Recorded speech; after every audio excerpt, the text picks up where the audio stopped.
Car accident के बाद मुझे कोमा में भेजने वाली मेरी कोल्ड एक्स वाइफ मुझसे इस कदर प्यार करती थी। जब मैं होश में आया तो मैंने देखा कि मेरे लिए उसका अफेक्शन लेवल 100 था। लीजिए उठो। एक्सीडेंट के बाद जब मेरी आंख खुली तो मेरे दिमाग में एक सिस्टम आ चुका था। मेरे बेस्ट फ्रेंड के सिर के ऊपर 85 लिखा था। मैं पूरी तरह शॉक में था। तभी वार्ड का डोर खुला और मेरी कोल्ड एक्स वाइफ शेन योचू, जिससे मेरा अभी अभी डिवोर्स हुआ था, अंदर आई। उसने कोल्डली एक फाइल मेरी तरफ फेंकी। मेरी नजर उसके सिर के ऊपर चमकते नंबर्स पर गई और मेरी आंखें फटी की फटी रह गई। शेन्यूचू, अफेक्शन लेवल 100।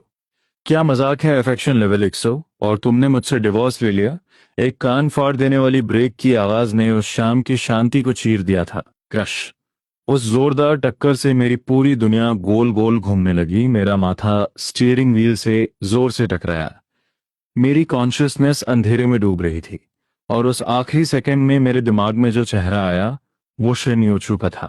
वही बर्फ जैसी ठंडी शक्ल। डैम इट, हमारे डिवोर्स को आधा साल हो चुका है फिर भी वही क्यों? लीजियांग, लीजियांग उठो। मेरे कानों में एक घबराई हुई आवाज गूंजने लगी। मैंने बड़ी मुश्किल से अपनी आंखें खोली। वो चुभने वाली व्हाइट लाइट मेरे सिर में दर्द कर रही थी। मैं कहाँ हूँ? हॉस्पिटल में।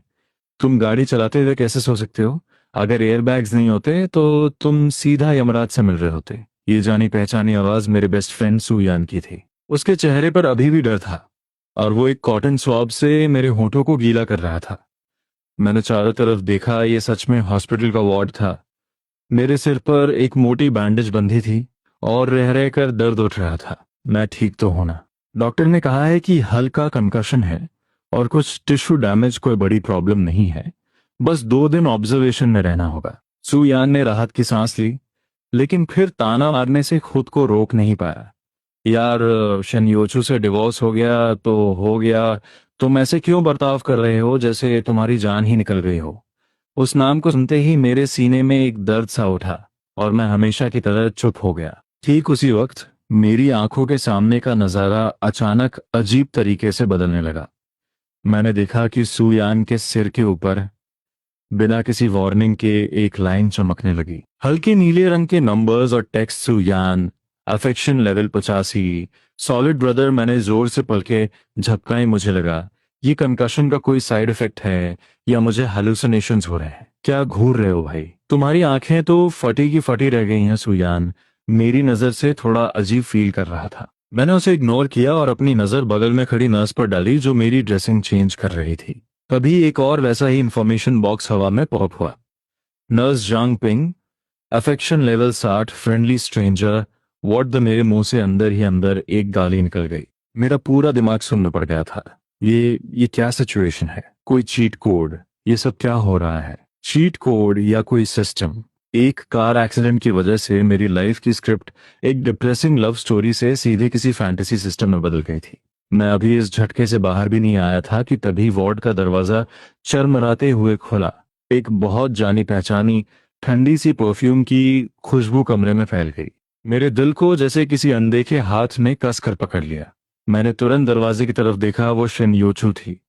उसने एक परफेक्टली फिटेड बिजनेस सूट पहना हुआ था। उसके लंबे बाल सलीके से पीछे बंधे थे, जिससे उसका खूबसूरत माथा और परफेक्ट कॉलर बोन नजर आ रहा था। उस हद से ज्यादा खूबसूरत चेहरे पर आज भी वही बर्फ जैसी ठंडी एक्सप्रेशन थी, जैसे उसे दुनिया की किसी भी चीज में कोई इंटरेस्ट ना हो। उसकी नजर मुझ पर पड़ी, इतनी शांत जैसे किसी अजनबी को देख रही हो। होश आ गया? उसने पूछा। उसकी आवाज बिल्कुल उसकी तरह ही ठंडी थी, जिसमें कोई गर्माहट नहीं थी। मैंने कुछ बोलने के लिए मुंह खोला ही था कि तभी मेरी नजर सीधे उसके सिर के ऊपर जाकर अटक गई। वहां भी एक हल्का नीला इंफॉर्मेशन बॉक्स हवा में तैर रहा था। शन्योचू, अफेक्शन लेवल 100। एक सेकंड के लिए मेरा दिमाग पूरी तरह क्रैश हो गया। 100, अफेक्शन लेवल 100, और वो पीछे के 3 क्वेश्चन मार्क्स का क्या मतलब है? क्या सिस्टम को भी ये समझ नहीं आ रहा, इसलिए वो क्वेश्चन मार्क्स दिखाकर अपना शौक जाहिर कर रहा है? मैं उस चुभने वाले 100 को घूरता रहा और फिर शेनयोचू के उस जमा देने वाले चेहरे को देखा। मुझे लगा जैसे मेरी पूरी रियलिटी को जमीन पर पटक कर कुचला जा रहा है। तुम यहाँ कैसे? मैंने बड़ी मुश्किल से अपने सूखे गले से आवाज निकाली। शिनयोचू ने बिना कुछ कहे अपने ब्रीफ केस से एक डॉक्यूमेंट निकाला और मेरे बेड के पास आकर उसे बेडसाइड टेबल पर रख दिया। हमारी शादी के बाद की प्रॉपर्टी उसका आखिरी हिस्सा अभी क्लियर नहीं हुआ था। ये फाइनल एग्रीमेंट है, इसे देख लो, अगर कोई प्रॉब्लम ना हो तो साइन कर देना। उसका टोन एकदम प्रोफेशनल था, जैसे हमारे बीच अब सिर्फ ये ठंडे बिजनेस रिलेशंस ही बचे हों। मेरे दिमाग में एक भूचाल सा आ गया। एक इंसान जिसका मेरे लिए अफेक्शन लेवल 100 है, वो ये एक्सीडेंट के बाद हॉस्पिटल बेड पर पड़े होने पर इतनी ठंडी शक्ल बनाकर मुझसे प्रॉपर्टी डिवाइड करने आई है। क्या ये लॉजिकल है? क्या ये किसी भी एंगल से साइंटिफिक है? सुयान से ये सब देखा नहीं गया और वो भड़क उठा। शन योचू, ली जियांग अभी अभी होश में आया है, उसका सिर अभी भी घूम रहा है। क्या तुम उसके ठीक होने तक का वेट नहीं कर सकती थी? शन योचू की नजर जरा सी भी नहीं हिली। वो लगातार मुझे ही देख रही थी और उसने बहुत ही कामली कहा, जितनी जल्दी ये सॉल्व होगा उतनी जल्दी हम हिसाब क्लियर कर लेंगे। मुझे दोपहर में एक मीटिंग अटेंड करनी है, मेरे पास टाइम ही है। हिसाब क्लियर कर लेंगे, ये शब्द किसी सुई की तरह मेरे दिल में चुभ गए। मैं उसे देखता रहा। उसकी उन गहरी और शांत आंखों में मैं सिर्फ एक झलक ढूंढने की कोशिश कर रहा था जो उस 100 वाले नंबर से मैच करती हो, लेकिन नहीं, वहां कुछ नहीं था। सिर्फ कोल्डनेस, दूरी और एक ऐसी बेरुखी जो इंसान को मीलों दूर कर दे। क्या ये सिस्टम खराब हो चुका है या मेरा कंकशन इतना बुरा है कि मैं नंबर्स भी गलत पढ़ रहा हूं? मैंने एक गहरी सांस ली और उसे टेस्ट करने का फैसला किया।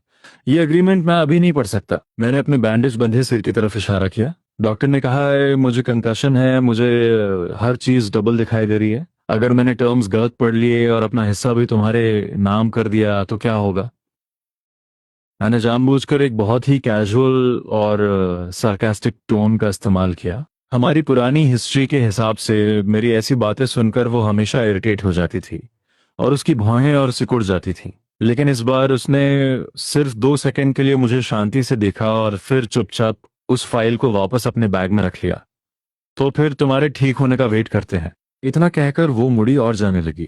शुरू से लेकर आखिर तक उसके सिर के ऊपर चमकता वो लाल रंग का 100 एकदम स्टेडी था, किसी पहाड़ की तरह। उसमें जरा सा भी बदलाव नहीं आया। मेरा दिमाग पूरी तरह से चकरा गया था। रुको, इससे पहले कि मेरा दिमाग प्रोसेस कर पाता मेरे मुंह से आवाज निकल गई। शन योचू ने अपने कदम रोक लिए, हल्का सा मुड़ी और एक सवालिया नजर से मुझे देखा, लेकिन उसने कुछ कहा नहीं। मैं उसके उस ठंडे साइड प्रोफाइल को देख रहा था और उसके सिर के ऊपर चमकते उस फायरी 100 को। एक अजीब सा पागलपन मेरे अंदर दौड़ गया। मैंने अपने सूखे होठों पर जीभ फेरी और हिम्मत जुटाकर कहा, मुझे प्यास लगी है, पानी चाहिए। सुयान ने तुरंत रिएक्ट किया और पास रखा गिलास उठाकर पानी लेने के लिए मुड़ा। तो रुक, मैं लाता हूं। उसे जाने दो। मैंने शन योचू की तरफ इशारा किया नहीं, मैंने दरवाजे की तरफ इशारा किया और सुयान से कहा, तू बहुत क्लमजी है, अगर पानी गिरा दिया तो। सुयान वहीं जम गया। उसके चेहरे पर साफ लिखा था, भाई तेरा दिमाग सच में क्रैश हो गया है क्या? शन योचू से पानी मंगवाना, ये तो किसी सुअर के पेड़ पर चढ़ने जितना इम्पॉसिबल था। डिवोर्स से पहले भी वो मुझसे कई बार लड़ चुकी थी क्योंकि मैं उसे एक नौकरानी की तरह ऑर्डर देता था, और अब तो हमारा डिवोर्स हो चुका है और मैं उससे ऐसी डिमांड कर रहा हूं। ये तो सीधे मौत को दावत देना था। और बिल्कुल वैसा ही हुआ। मैंने देखा कि शन योचू की भौहें हल्की सी सिकुड़ गई। हाँ, यही वो एक्सप्रेशन है, बहुत जाना पहचाना, जो मेरे दिल की धड़कन बढ़ा देता था। लेकिन जब मैं एक्सपेक्ट कर रहा था कि वो एक ठंडी स्माइल देगी और पलट कर चली जाएगी या मुंह पर कहेगी, क्या तुम्हारे खुद के हाथ नहीं है, तो वो बस कुछ सेकंड्स के लिए चुप रही और फिर वो सच में मुड़ गई। उसने सुयान के हाथ से ग्लास लिया और बिना एक भी शब्द कहे पानी के डिस्पेंसर तक गई। पानी भरा, मुड़ी, वापस आई और ग्लास मेरे सामने कर दिया। ये पूरा प्रोसेस एकदम स्मूथ था और उसके चेहरे पर कोई इमोशन नहीं था। मैं उसे बस घूरता रह गया। मेरा दिमाग एक बार फिर से हैंग हो चुका था। उसके सिर के ऊपर वो 100 अभी चमक रहा था और अब उसके बगल में एक छोटी सी लाइन भी फ्लोट कर रही थी, स्टेटस हार्ट एक, दर्द हार्ट एक। मैं पानी पीते पीते खांसने ही वाला था, तुम इसे हार्ट एक कहते हो। इस एक्सप्रेशन को देखकर कोई भी सोचेगा कि मैंने इसके 8 मिलियन कर्ज लिए हैं। थैंक्स, मैंने पानी का ग्लास लेते हुए धीरे से कहा। उसने कोई जवाब नहीं दिया, बस हल्का सा हम कहा और फिर वहीं अपनी जगह पर खड़ी रही। ना कुछ बोली और ना ही वहां से गई। वार्ड के अंदर का माहौल अचानक से बहुत ऑकवर्ड हो गया। सुयान ने मेरी तरफ देखा, फिर उसकी तरफ देखा, अपना सिर खुजाया और एक बहाना ढूंढा। अरे हाँ, मुझे याद आया कि मेरी गाड़ी अभी भी सड़क पर पार्क है, मैं उसे हटा कर आता हूँ, तुम लोग बात करो, इतना कहकर वो वहां से ऐसे भागा जैसे उसके पीछे कोई भूत पड़ा हो। अब कमरे में सिर्फ हम दोनों बचे थे। मैं पानी पी रहा था और कनखियों से उसे चुपचाप देख रहा था। वो बस वहां शांति से खड़ी थी, उसकी नजरें खिड़की के बाहर थी, जैसे वो कोई नजारा देख रही हो या शायद कुछ भी नहीं देख रही हो। कंपनी में आजकल बहुत काम है क्या? मैंने चुप्पी तोड़ने के लिए पूछा। ठीक ठाक है, वो हमेशा की तरह कम शब्दों में बोली। वो प्रोजेक्ट मिल गया क्या? मिल गया, अच्छी बात है। बातचीत फिर से रुक गई। मुझे लग रहा था जैसे मैं इस अजीब से माहौल में पागल हो जाऊंगा। एक एक्स वाइफ जिसका अफेक्शन लेवल मेरे लिए 100 है, मेरे साथ एक ही कमरे में है, लेकिन एक अजनबी से भी ज्यादा कोल्ड बिहेव कर रही है। ये क्या है? कोई नए तरीके का टॉर्चर? ठीक उसी वक्त मेरे पेट से एक बहुत ही अजीब सी गड़गड़ाहट की आवाज आई। एक्सीडेंट से लेकर अब तक मैंने सच में एक निवाला तक नहीं खाया था। शेनयोचू की नजर आखिरकार खिड़की से हटी और मुझ पर आकर टिक गई। भूख लगी है, थोड़ी सी, मैंने ईमानदारी से मान लिया। कमरे में फिर सन्नाटा छा गया। मुझे लगा कि वो कहेगी भूख लगी है तो खुद फूड डिलीवरी ऑर्डर कर लो, लेकिन उसने अपना फोन निकाला और उसकी उंगलियां स्क्रीन पर तेजी से चलने लगी। कुछ सेकंड्स बाद उसने फोन नीचे रखा और मुझसे कहा, मैंने पॉरेज ऑर्डर कर दिया है, आधे घंटे में आ जाएगा। मैं हैरान रह गया। उसे कैसे पता कि मुझे पॉरेज ही खाना था? उसने मुझे एक ठंडी नजर से देखा और बोली, कंकशन वाले पेशेंट को पॉरेज नहीं तो क्या रोस्ट पोर्क खिलाऊं? इतना कहकर, जैसे उसे लगा कि आज के लिए उसने अपने कोटे से ज्यादा बातें कर ली हैं, उसने पास रखी कुर्सी खींची और बैठ गई। वो वापस उसी साइलेंट आइसबर्ग में बदल गई।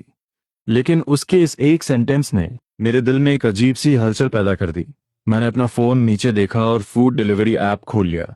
मैं सर्च कर रहा था कि उसने किस रेस्टोरेंट से ऑर्डर किया हुआ। जल्दी ही मेरी उंगलियां एक दुकान पर जाकर रुक गईं, जिसका नाम था मानशीन पॉरेज शॉप। मेरी आंखें फटी की फटी रह गईं। ये वही छोटी सी दुकान थी जहां हम तब जाया करते थे जब हम साथ थे।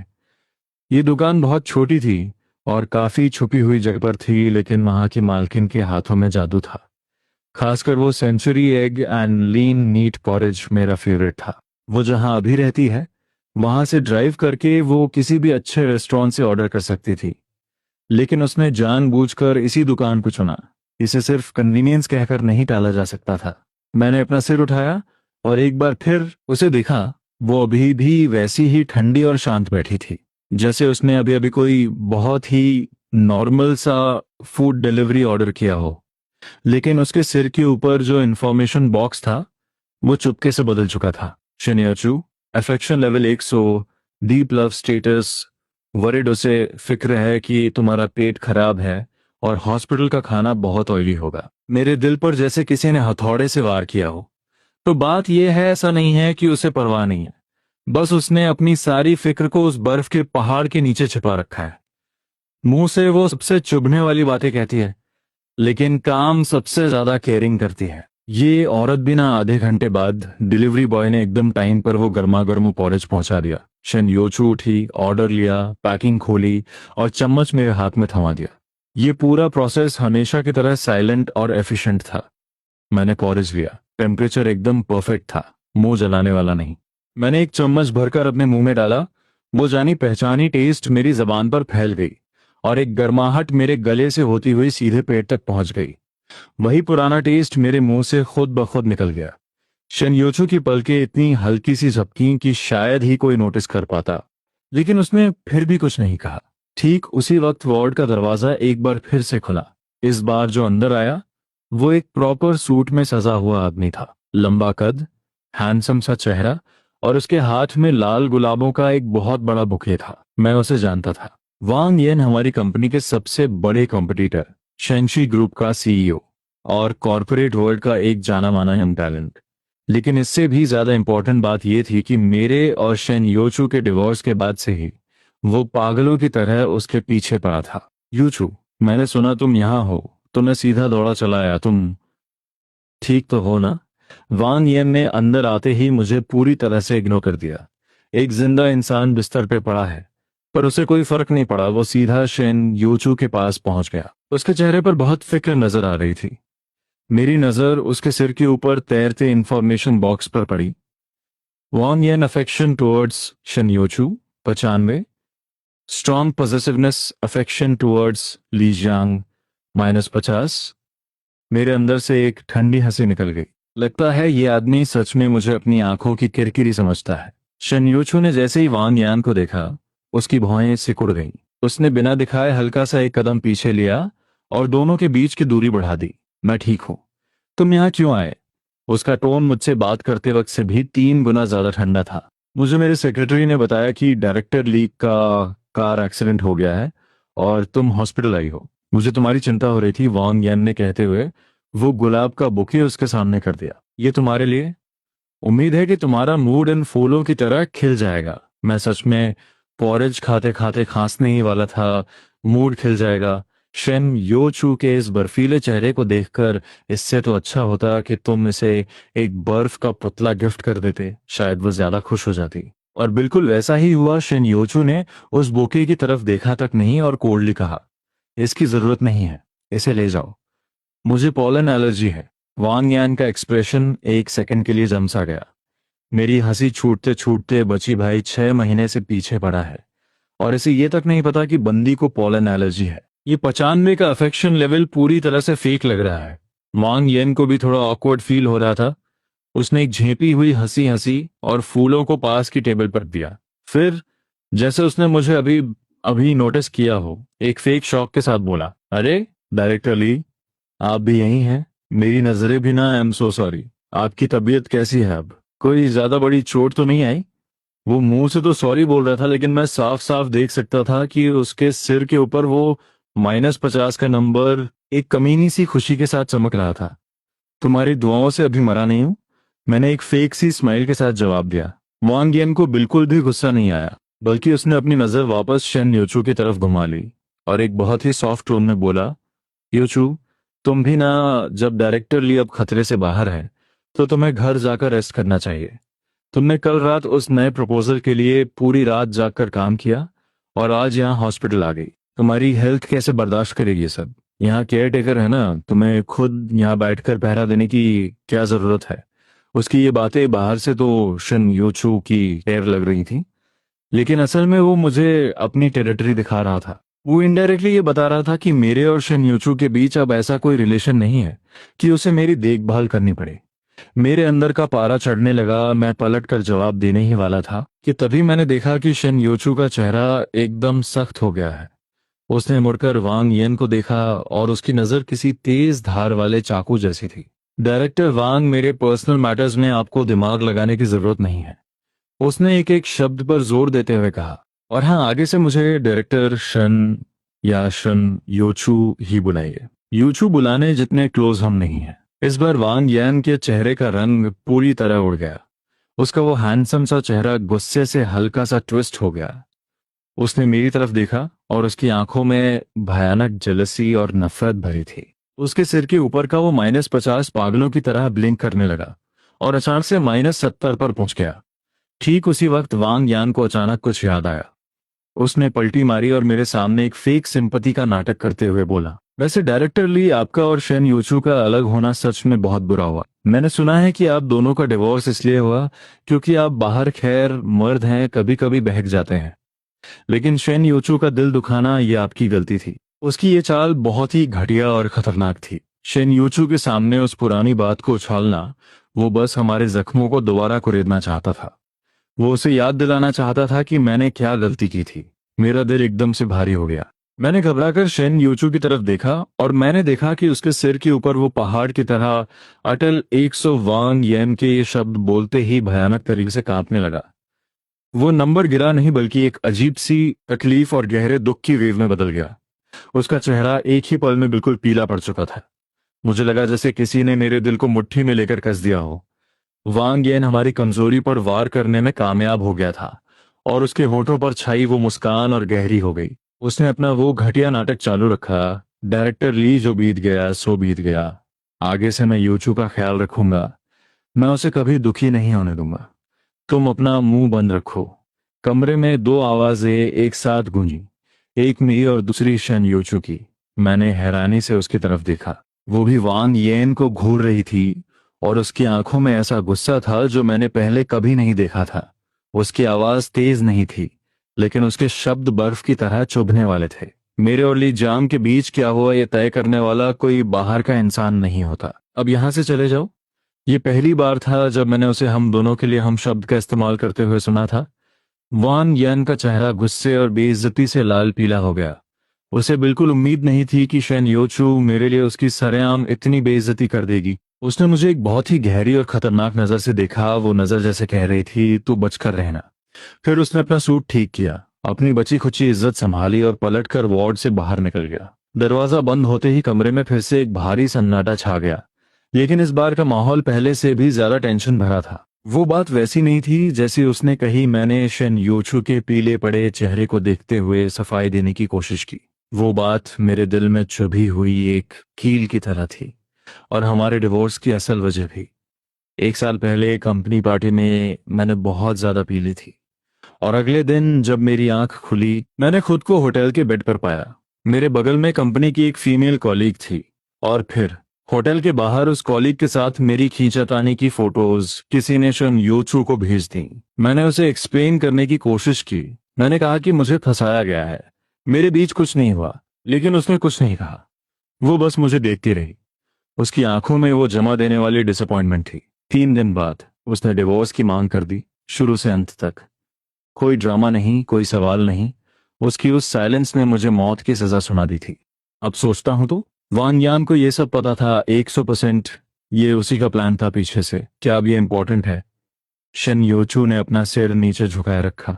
उसकी आवाज बहुत हल्की थी। सब कुछ खत्म हो चुका है। इंपॉर्टेंट है, मेरे मुंह से एकदम निकल गया। मेरे लिए ये बहुत इंपॉर्टेंट है।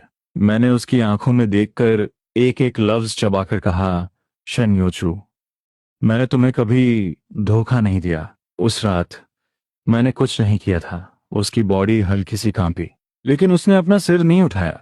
मुझे नहीं पता कि उसने मुझ पर ट्रस्ट किया या नहीं, लेकिन उसके सिर के ऊपर चमकता वो 100। मेरे ये बोलते ही उसकी वो पेनफुल फ्लक्चुएशन थोड़ी शांत हो गई। मैं थक गई हूँ। काफी देर बाद उसने धीरे से कहा, और फिर अपनी जगह से खड़ी हो गई। तुम आराम करो, मैं जा रही हूँ। उसकी वो थकी हुई पीठ देखकर मेरे दिल में एक चुभन सी हुई। मेरे मुंह से निकल गया, मैं तुम्हें ड्रॉप कर देता हूँ। बोलते ही मुझे रिग्रेट हुआ। अपनी इस कंडीशन में मैं उसे कैसे ड्रॉप कर सकता था? उसके कदम रुके। उसने मुड़कर मुझे देखा। उसकी नजरों में एक अजीब सा कंफ्यूजन था। कोई जरूरत नहीं, इतना कहकर उसने दरवाजा खोला और बाहर चली गई। मैंने फ्रस्ट्रेशन में जोर से बेड पर मुक्का मारा। तभी अचानक मेरी नजर कुर्सी के पास रखे उसके ब्रीफ केस पर पड़ी। उसकी जिप खुली हुई थी, और अंदर से एक डॉक्यूमेंट बाहर झांक रहा था। उस पर बड़े बड़े अक्षरों में लिखा था, overseas art exchange project application. मेरे दिमाग में जैसे कोई बम फटा। ऐसा लगा जैसे किसी ने हथौड़े से मेरे सिर पे वार किया हो। ये प्रोजेक्ट, मुझे पता था इसके बारे में। ये शन यूचू का कॉलेज के दिनों का ड्रीम था। वो हमेशा से पेरिस की बोज आर्ट्स एकेडमी जाना चाहती थी, एक टॉप क्यूरेटर बनने के लिए। लेकिन फिर मेरे लिए उसने वो सपना छोड़ दिया। उस साल मेरी कंपनी बस शुरू ही हुई थी। फंडिंग रुक गई थी और हम बैंक्रप्सी की कगार पर थे। उसने अपना वो ऑफर ठुकरा दिया जो उसे मिल चुका था। वो मेरे पास रुक गई। अपनी सेविंग्स और कनेक्शंस का इस्तेमाल करके उसने मेरे लिए इन्वेस्टमेंट और पार्टनरशिप के लिए दिन रात एक कर दिया। मेरी कंपनी तो बच गई, लेकिन उसका वो सपना हमेशा के लिए उसी गर्मियों में दफन हो गया। उसने कभी मुझसे इस बारे में एक शब्द नहीं कहा। मुझे भी ये बात बाद में उसके कॉलेज फ्रेंड से गलती से पता चली थी। मुझे हमेशा लगा था कि वो मूव ऑन कर चुकी है, लेकिन अब मैंने कांपते हाथों से अपना फोन उठाया और उसकी बेस्ट फ्रेंड का नंबर डायल किया। हेलो लीजांग, क्या काम है मुझसे? फोन की दूसरी तरफ से उसकी फ्रेंड की वो स्ट्रिक्ट आवाज आई।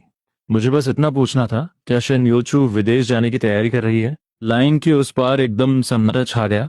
बहुत देर बाद एक गहरी सांस लेने की आवाज आई। तो तुम्हें पता चल ही गया? हाँ, वो पिछले 6 महीने से प्रिपेयर कर रही थी। पेरिस से उसे ऑफर आ चुका है। वो अगले महीने जा रही है। अगले महीने जा रही है। मेरा दिल जैसे किसी गहरी खाई में गिर गया। तो बात ये थी, ऐसा नहीं था कि उसे परवाह नहीं थी। वो बस इस दर्द देने वाली जगह को हमेशा के लिए छोड़ने की तैयारी कर रही थी। मुझे छोड़ने की। कॉल कट करने के बाद मैं किसी जिंदा लाश की तरह बेड पर बैठा रहा। खिड़की के बाहर आसमान धीरे धीरे काला पड़ने लगा था।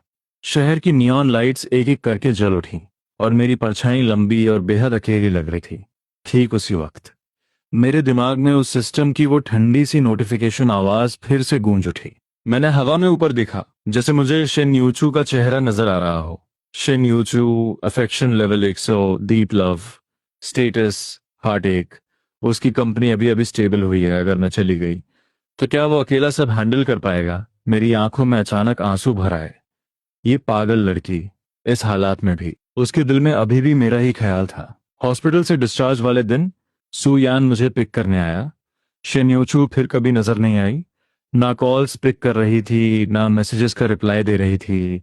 वो फिर से वही पुरानी बर्फ जैसी कोल्ड एक्स वाइफ बन चुकी थी, जिसका मुझसे कोई लेना देना नहीं था। अगर मेरे सिर के ऊपर मंडराने वाला ये सिस्टम नहीं होता ना, तो मुझे लगता कि हॉस्पिटल में उस दिन जो कुछ भी हुआ वो सब मेरे कंकशन का हैलुसिनेशन था। बस कर भाई और मत देख, वो बहुत दूर जा चुकी है। सुयान ने मेरा सामान कार की ट्रंक में फेंका और मेरे कंधे पर हाथ मारा। सच कह रहा हूँ, औरतों का दिल समुंदर की गहराई जैसा होता है, और खासकर शन योचू जैसी औरतें, वो तो जहरीली सुई की तरह है। तो उनसे नहीं जीत सकता। मैं चुपचाप कार की फ्रंट सीट पर जाकर बैठ गया। घर चलना है या कंपनी? कंपनी। मुझे एक चीज क्लियर करनी थी। 1 साल पहले मेरा वो फेक चीटिंग स्कैंडल क्या सच में वांग यान का ही प्लान था? कंपनी पहुंचते ही मैंने अपनी असिस्टेंट को 1 साल पुरानी उस पार्टी की सारी सीसीटीवी फुटेज और गेस्ट लिस्ट निकालने को कहा। पूरी दोपहर मैंने खुद को ऑफिस में लॉक कर लिया और बार बार वो रिकॉर्डिंग्स चेक करता रहा, और आखिरकार एक छिपे हुए कॉर्नर कैमरा की फुटेज में मुझे वो सुराग मिल गया। स्क्रीन पर साफ दिख रहा था, वांग येन एक कोने में एक वेटर से धीरे धीरे बात कर रहा था, और उसने उसे एक एनवेलप भी दिया। कुछ ही मिनट्स बाद वो ही वेटर ड्रिंक्स लेकर मेरी टेबल पर आया था, और वो फीमेल कॉलीग जिसने मुझे फंसाया था, वो उस वक्त वांग यान के आसपास ही खड़ी थी, और उसकी आंखों में एक खतरनाक सा प्लान चमक रहा था। मैंने उस वीडियो का स्क्रीनशॉट लिया और सुयान को फॉरवर्ड कर दिया। मुझे ये वेटर और वो औरत दोनों चाहिए। ये सब करने के बाद मैं कुर्सी पर पीछे की तरफ गिरा और एक लंबी सांस छोड़ी। सच अब मुझसे ज्यादा दूर नहीं था। उस रात शहर के सबसे लग्जरियस होटल में एक बड़ी बिजनेस पार्टी थी। मैं और सुयान वहां पहुंचे, और जैसा मैंने सोचा था, दरवाजे से घुसते ही मेरी नजर वांग यान पर पड़ी। वो लोगों की भीड़ से घिरा हुआ था, किसी किंग की तरह एटीट्यूड दिखा रहा था। उसकी नजरें पूरे हॉल में घूम रही थीं, और जैसे ही उसने मुझे देखा, उसकी आंखों में हैरानी और नफरत साफ झलक उठी। Wang Yan, affection level -75, status over confident trash. मैंने उसे पूरी तरह इग्नोर मारा और सीधे बफे एरिया की तरफ बढ़ गया। मुझे पता था कि शेन योचू भी यहाँ आने वाली है, और कुछ ही मिनट्स बाद वो हॉल के दरवाजे पर नजर आई। उसने एक मून वाइट इवनिंग गाउन पहना हुआ था। एक ही झटके में पूरे हॉल की नजरें उसी पर टिक गईं। वो उस अंधेरी रात में चमकते हुए सबसे तेज सितारे की तरह लग रही थी। इतनी कोल्ड, इतनी क्लासी कि कोई आसानी से उसके पास जाने की हिम्मत ना करे। वैंग येन तो जैसे मौका ही ढूंढ रहा था। वो तुरंत उसके पास चिपका और एक परफेक्ट फेक स्माइल के साथ बोला, यूचू, तुम आज बेहद खूबसूरत लग रही हो। शिन यूचू ने बस हल्का सा सिर हिलाकर रिएक्ट किया। मैंने अपने हाथ में शैंपेन का ग्लास पकड़ा और धीरे धीरे उनके पास पहुंचा। डायरेक्टर शन। मैंने उसकी तरफ अपना ग्लास रेज किया। उसने मुझे देखा, और उसकी आंखों में एक अजीब सी चमक आ गई। उसकी आंखों में एक ऐसा सरप्राइज था जिसे वो छिपा नहीं पाई। तुम यहाँ कैसे? तुम्हारी चोट? बस मामूली सी चोट है। I am fine. मैंने एक स्माइल दी। मेरे बगल में खड़े वांग यान का चेहरा अब तक लाल चुका था। वो जानबूझकर हम दोनों के बीच में आकर खड़ा हो गया ताकि मुझे ब्लॉक कर सके। डायरेक्टर ली सच में बहुत डेडिकेटेड है। इस कंडीशन में भी पार्टी अटेंड करने आ गए। क्या कोई बड़ी डील हाथ से निकलने का डर है? उसके ताने एकदम क्लियर थे, लेकिन मुझे उसके साथ अपना टाइम वेस्ट नहीं करना था। मैं सीधा उसे बाईपास करके शेन योचू के पास गया और धीरे से उसके कान में बोला, तुम इतनी देर से खड़ी हो, क्या तुम्हारे पैरों में दर्द नहीं हो रहा? शेन यूचू एकदम सुन्न रह गई। मैंने देखा उसके सिर के ऊपर का स्टेटस झटके से बदला। Status surprised. इसे कैसे पता कि मेरे पैरों में दर्द है? मैं मन ही मन मुस्कुराया। मुझे तो पता होना ही था। उसे हल्की सी फ्लैट फीट की प्रॉब्लम थी। हील्स पहनकर ज्यादा देर खड़े रहने से उसके पैरों में भयंकर दर्द होता था। ये एक सीक्रेट था जो मैंने तब नोटिस किया था जब हम साथ थे। पहले मैंने कभी इन बातों पर ध्यान नहीं दिया, लेकिन अब यही डिटेल मेरा सबसे बड़ा वेपन थी। मैंने उसके जवाब का वेट नहीं किया और बड़ी स्मूथनेस से उसकी कलाई पकड़कर उसे रेस्ट एरिया की तरफ ले जाने लगा। वहां सोफा है, चलो बैठते हैं। उसकी कलाई बर्फ की तरह ठंडी थी। जैसे ही मैंने उसे टच किया, उसकी बॉडी एकदम स्टिफ हो गई, लेकिन उसने अपना हाथ नहीं छुड़ाया। पीछे खड़े वांग यान का चेहरा गुस्से से हरा हो चुका था, लेकिन इतने सारे लोगों के बीच वो कोई तमाशा भी नहीं कर सकता था। मैंने शिन यूचू को सोफा तक पहुंचाया। उसे बैठाने के बाद मैं सीधा बफे काउंटर की तरफ मुड़ा और उसकी फेवरेट पेस्ट्री और एक ग्लास हल्का गर्म दूध लेकर आया। थोड़ा कुछ खा लो, तुमने पक्का आज फिर डिनर स्किप किया होगा। मैंने वो प्लेट उसके सामने रख दी। वो अपने सामने रखे उस केक और दूध को देखकर पूरी तरह सुन्न में पड़ गई थी। Shen Yuchu, affection level 100, deep love, status warm. उसे अभी भी मेरी पसंद याद है। उसके सिर के ऊपर चमकते उन शब्दों को देखकर मेरे अंदर एक अजीब सी गर्माहट दौड़ गई। तो उसकी परवाह पाने की फीलिंग ऐसी होती है, और इसी फीलिंग को मैंने कभी अपने ही हाथों से बर्बाद कर दिया था। ली जांग। उसने अपना सिर उठाया। उसने बहुत ही कॉम्प्लेक्स नजर से मुझे देखा। तुम आखिर चाहते क्या हो? मैं क्या चाहता हूँ? मैं तुम्हें वापस पाना चाहता हूँ। मैं उन बीते हुए सालों की हर कमी को पूरा करना चाहता हूँ, लेकिन मैं ये सब कह नहीं सकता था। मैंने बस एक हल्की सी स्माइल दी। कुछ नहीं, बस अपने एक्स हस्बैंड का एक आखिरी कर्टसी समझ लो। इतना कहकर मैं मुड़ा और वहां से चला गया। उसे सोफा पर अकेला छोड़ दिया, जहां वो उस पेस्ट्री की प्लेट को बस घूरती रह गई। मुझे पता था आज की रात सिर्फ एक बिगिनिंग थी। उस पार्टी के बाद मैंने खुद से शिन्योचू को कांटेक्ट नहीं किया। मुझे पता था अभी सही टाइम नहीं है। अभी सबसे इंपॉर्टेंट था वांग येन के खिलाफ वो सॉलिड एविडेंस निकालना। 2 दिन बाद सु येन की तरफ से एक खबर आई। उसने उस वेटर और उस औरत दोनों को ढूंढ निकाला था। वेटर सीधा निकला। उसने पैसे लिए और एक एक डिटेल रिकॉर्ड करवा दी कि कैसे वांग यान ने उसे मुझे ड्रग देने को कहा था और कैसे उस औरत को मेरे रूम में भेजा गया। लेकिन वो औरत, वो कुछ भी मानने को तैयार ही नहीं थी। ली जियांग, ये औरत थोड़ी प्रॉब्लमेटिक है। सु यान ने फोन पर बताया। वो अब वांग यान की कंपनी में डिपार्टमेंट मैनेजर है। उसी की वफार है और मुंह नहीं खोल रही। कोई बात नहीं, मैंने खिड़की के बाहर देखा। मेरी आंखों में एक अजीब सी ठंडक थी। अगर वो नहीं बोलेगी तो मेरे पास उसका मुंह खुलवाने के बहुत तरीके हैं। मैंने फोन कट किया और सीधा एक दूसरा नंबर डायल किया। हेलो, लॉयर जान, मैं ली जियांग बोल रहा हूँ। मुझे एक लीगल नोटिस भिजवाना है अगले ही दिन। कमर्शियल डेफेमेशन और पर्सनल रेपुटेशन खराब करने का वो लीगल नोटिस सीधा उस औरत के डेस्क पर पहुंच गया। वो बुरी तरह घबरा गई। उसी दोपहर उसका खुद मुझे कॉल आया और उसने मिलने की रिक्वेस्ट की। कैफे के अंदर उसका चेहरा कागज की तरह सफेद हो चुका था। उसका सारा एटीट्यूड हवा हो गया था।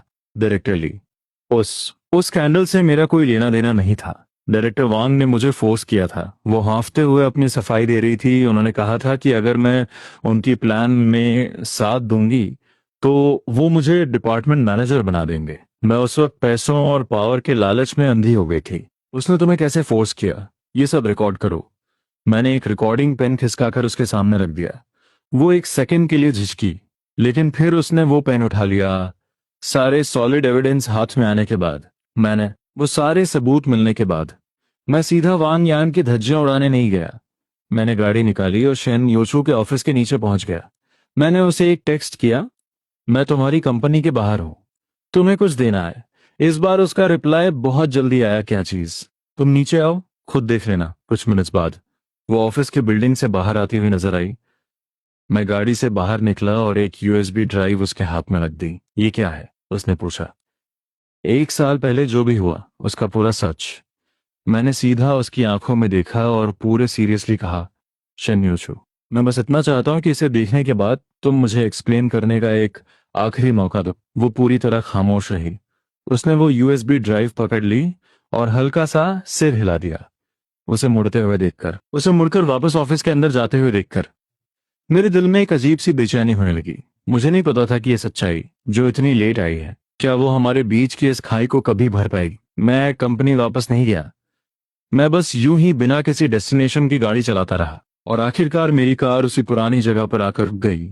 हमारा वो पुराना अपार्टमेंट, जिसने हमारे प्यार की शुरुआत से लेकर हमारे डिवोर्स तक का सफर देखा था। डिवोर्स के बाद ये घर उसी के नाम हो गया था। मैंने ऊपर देखा। वो जानी पहचानी खिड़की पूरी तरह अंधेरे में डूबी थी। मैंने गाड़ी रोड के किनारे पार्क की, इंजन ऑफ किया और बस शांति से वहीं बैठा रहा। एक एक मिनट जैसे घंटों के बराबर लग रहा था। मुझे नहीं पता मैं कितनी देर वहां बैठा रहा, जब अचानक मेरा फोन रिंग हुआ। स्क्रीन पर नाम था शन योचू। मैंने एक गहरी सांस ली और कॉल रिसीव कर लिया। हेलो। कॉल के उस पार बस एक लंबी खामोशी थी। मुझे लगा वो कुछ नहीं बोलेगी। तभी मुझे फोन के स्पीकर से एक आवाज आई। वो अपनी सिसकियों को, अपने रोने को पूरी तरह दबाने की कोशिश कर रही थी। मेरा दिल झटके से सिकुड़ गया। शन्योचू, लीजियांग। उसकी आवाज पूरी तरह से भारी हो चुकी थी, जैसे वो बहुत बुरी तरह रोई हो। तुमने तुमने मुझे ये सब पहले क्यों नहीं बताया? I am sorry. मेरे पास हजारों बातें थी कहने को, लेकिन मुंह से सिर्फ यही 3 लफ्ज निकले। तुम अभी कहाँ हो? उसने पूछा। तुम्हारे घर के नीचे। फोन के उस पार फिर से एक सन्नाटा छा गया और कुछ सेकंड्स बाद उसने धीरे से कहा, ऊपर आ जाओ। कॉल कट होते ही मैंने गाड़ी का दरवाजा धक्का देकर खोला और पागलों की तरह भागते हुए बिल्डिंग के अंदर घुसा। उस जाने पहचाने दरवाजे के सामने खड़े होकर मैं एक पल के लिए झिझका। मुझे अपने ही दिल की धड़कनें इतनी जोर से सुनाई रही थी। आखिरकार मैंने अपना हाथ उठाया और डोरबेल बजा दी। दरवाजा तुरंत खुल गया। शिन्योचू मेरे सामने खड़ी थी। उसकी आंखें पूरी तरह सूज कर लाल हो चुकी थीं और उसके गालों पर अभी भी आंसुओं के निशान थे। वो बस मुझे देखती रही। उसकी उन आंखों में एक दर्द था, एक शिकायत थी, एक ऐसा इमोशन जो मैंने आज तक उसमें नहीं देखा था। उसके सिर के ऊपर चमकता वो स्टेटस बॉक्स पागलों की तरह ब्लिंक कर रहा था। शन्योचू, affection level 100, deep love, status breakdown. मैंने उसे गलत समझा। मैंने उसे 1 साल तक गलत समझा। पूरे 1 साल तक। उसने कुछ नहीं कहा। वो बस एक झटके में आगे बढ़ी और मेरे गले से लिपट गई। उसने मुझे कसकर पकड़ लिया था। मैं फील कर सकता था कि उसकी पूरी बॉडी कांप रही थी। मैं अपनी जगह पर बुद्ध बनकर खड़ा रहा। मैंने उसे रोने दिया और फिर धीरे से अपने हाथ उठाकर उसे वापस हक कर लिया। उस एक पल में मुझे लगा जैसे मुझे मेरी पूरी दुनिया वापस मिल गई हो। वो मेरी बाहों में थी, लेकिन मेरे अंदर कोई और ख्याल नहीं था। इस हग में कोई रोमांस नहीं था। ये बस 2 साल की जुदाई के बाद दो थके हुए और टूटे हुए दिलों का एक दूसरे को सहारा देना था। बहुत देर बाद शिन्योचू ने धीरे धीरे मुझे छोड़ा। वो अब काफी काम लग रही थी। उसने एक कदम पीछे लिया, अपनी आंखों से आंसू पोंछे और वापस अपने उसी कोल्ड और स्ट्रांग एटीट्यूड में आने की कोशिश की। बस वो सूजी हुई आंखें बता रही थीं कि वो अंदर से कितनी टूट चुकी थी। अंदर आ जाओ। वो थोड़ा साइड हुई और मुझे अंदर आने दिया। ये घर अभी भी बिल्कुल वैसा ही था। वही मिनिमलिस्ट और कोल्ड इंटीरियर, बिल्कुल उसकी पर्सनालिटी की तरह। बस इस हवा में अब वो घर वाला अपनापन नहीं था, एक अजीब सा अकेलापन था। वो सोफा पर बैठी और उसने अपने बगल में बैठने का इशारा किया। मैं बिना कुछ कहे उसके पास जाकर बैठ गया। उस यूएसबी ड्राइव में जो कुछ भी था मैंने सब देख लिया है। उसने बहुत ही धीमी आवाज में कहा, आई एम सॉरी। गलती मेरी थी कि मैंने तुम पर ट्रस्ट नहीं किया। मैं तुम्हें ब्लेम नहीं कर रहा। मैंने अपना सिर हिलाया। उस वक्त हालात ही ऐसे थे। कोई भी वो सब देखकर गलत ही समझता। गलती मेरी थी कि मैंने गलत लोगों पर भरोसा किया। मैं चेहरों को पढ़ नहीं पाया। वांग यान का नाम सुनते ही शेन यूचू की आंखों में एक खतरनाक सी ठंडक आ गई। उसने ये सब क्यों किया? शायद इसलिए क्योंकि जो चीज तुम्हें नहीं मिलती उसकी तलब तुम्हें पागल कर देती है। मैंने खुद पर एक सार्कास्टिक हंसी हंसी। कमरे में फिर से सन्नाटा छा गया। सच सामने आ चुका था। मिसअंडरस्टैंडिंग्स खत्म हो चुकी थी, लेकिन हमारे बीच वो डिवोर्स नाम की खाई, वो अभी भी मौजूद थी। मैं बस कुछ बोलने ही वाला था कि तभी बहुत ही गलत टाइम पर डोरबेल बज उठी। शेन योचू ने इरिटेट होकर अपनी भौहें सिकोड़ी और दरवाजा खोलने गई। और दरवाजे पर कौन था? वांग यन। उसके हाथ में ब्लू रोजेस का एक बहुत बड़ा बुके था। दरवाजा खुलते ही उसने अपनी वो फेक मक्खन लगाने वाली स्माइल पास की। यूचू उसकी बात बीच में अटक गई और वो स्माइल उसके चेहरे पर ही जम गई, क्योंकि उसकी नजर सीधा लिविंग रूम के सोफा पर बैठे इंसान पर पड़ी थी। एक ही झटके में उसके उस हैंडसम से चेहरे पर हजारों इमोशंस एक साथ दौड़ गए। शॉक, जेलसी, गुस्सा और आखिर में वो एक बहुत ही डार्क एक्सप्रेशन में बदल गया। लीजियांग, तुम यहाँ क्या कर रहे हो? उसने सीधा मुझ पर चिल्लाकर सवाल किया। मैं अपनी जगह से खड़ा हुआ, पूरी शांति से उसे घूरा और मेरे होठों पर एक बहुत ही प्लेफुल सी स्माइल आ गई। कितना अजीब कोइंसिडेंस है ना। इतनी रात को तुम मेरी एक्स वाइफ से मिलने क्यों आए हो? मैंने जानबूझकर उस एक्स वाइफ वर्ड पर जोर दिया। वांग यान का चेहरा गुस्से से और भी ज्यादा काला पड़ गया। वांग Yan, affection level -90, status lingering trash. मैं यहाँ यूचू से मिलने आया हूँ, इससे तुम्हारा क्या लेना देना? वो बोलते हुए अंदर घुसने लगा। पर्शन योचू ने उसे रोक दिया।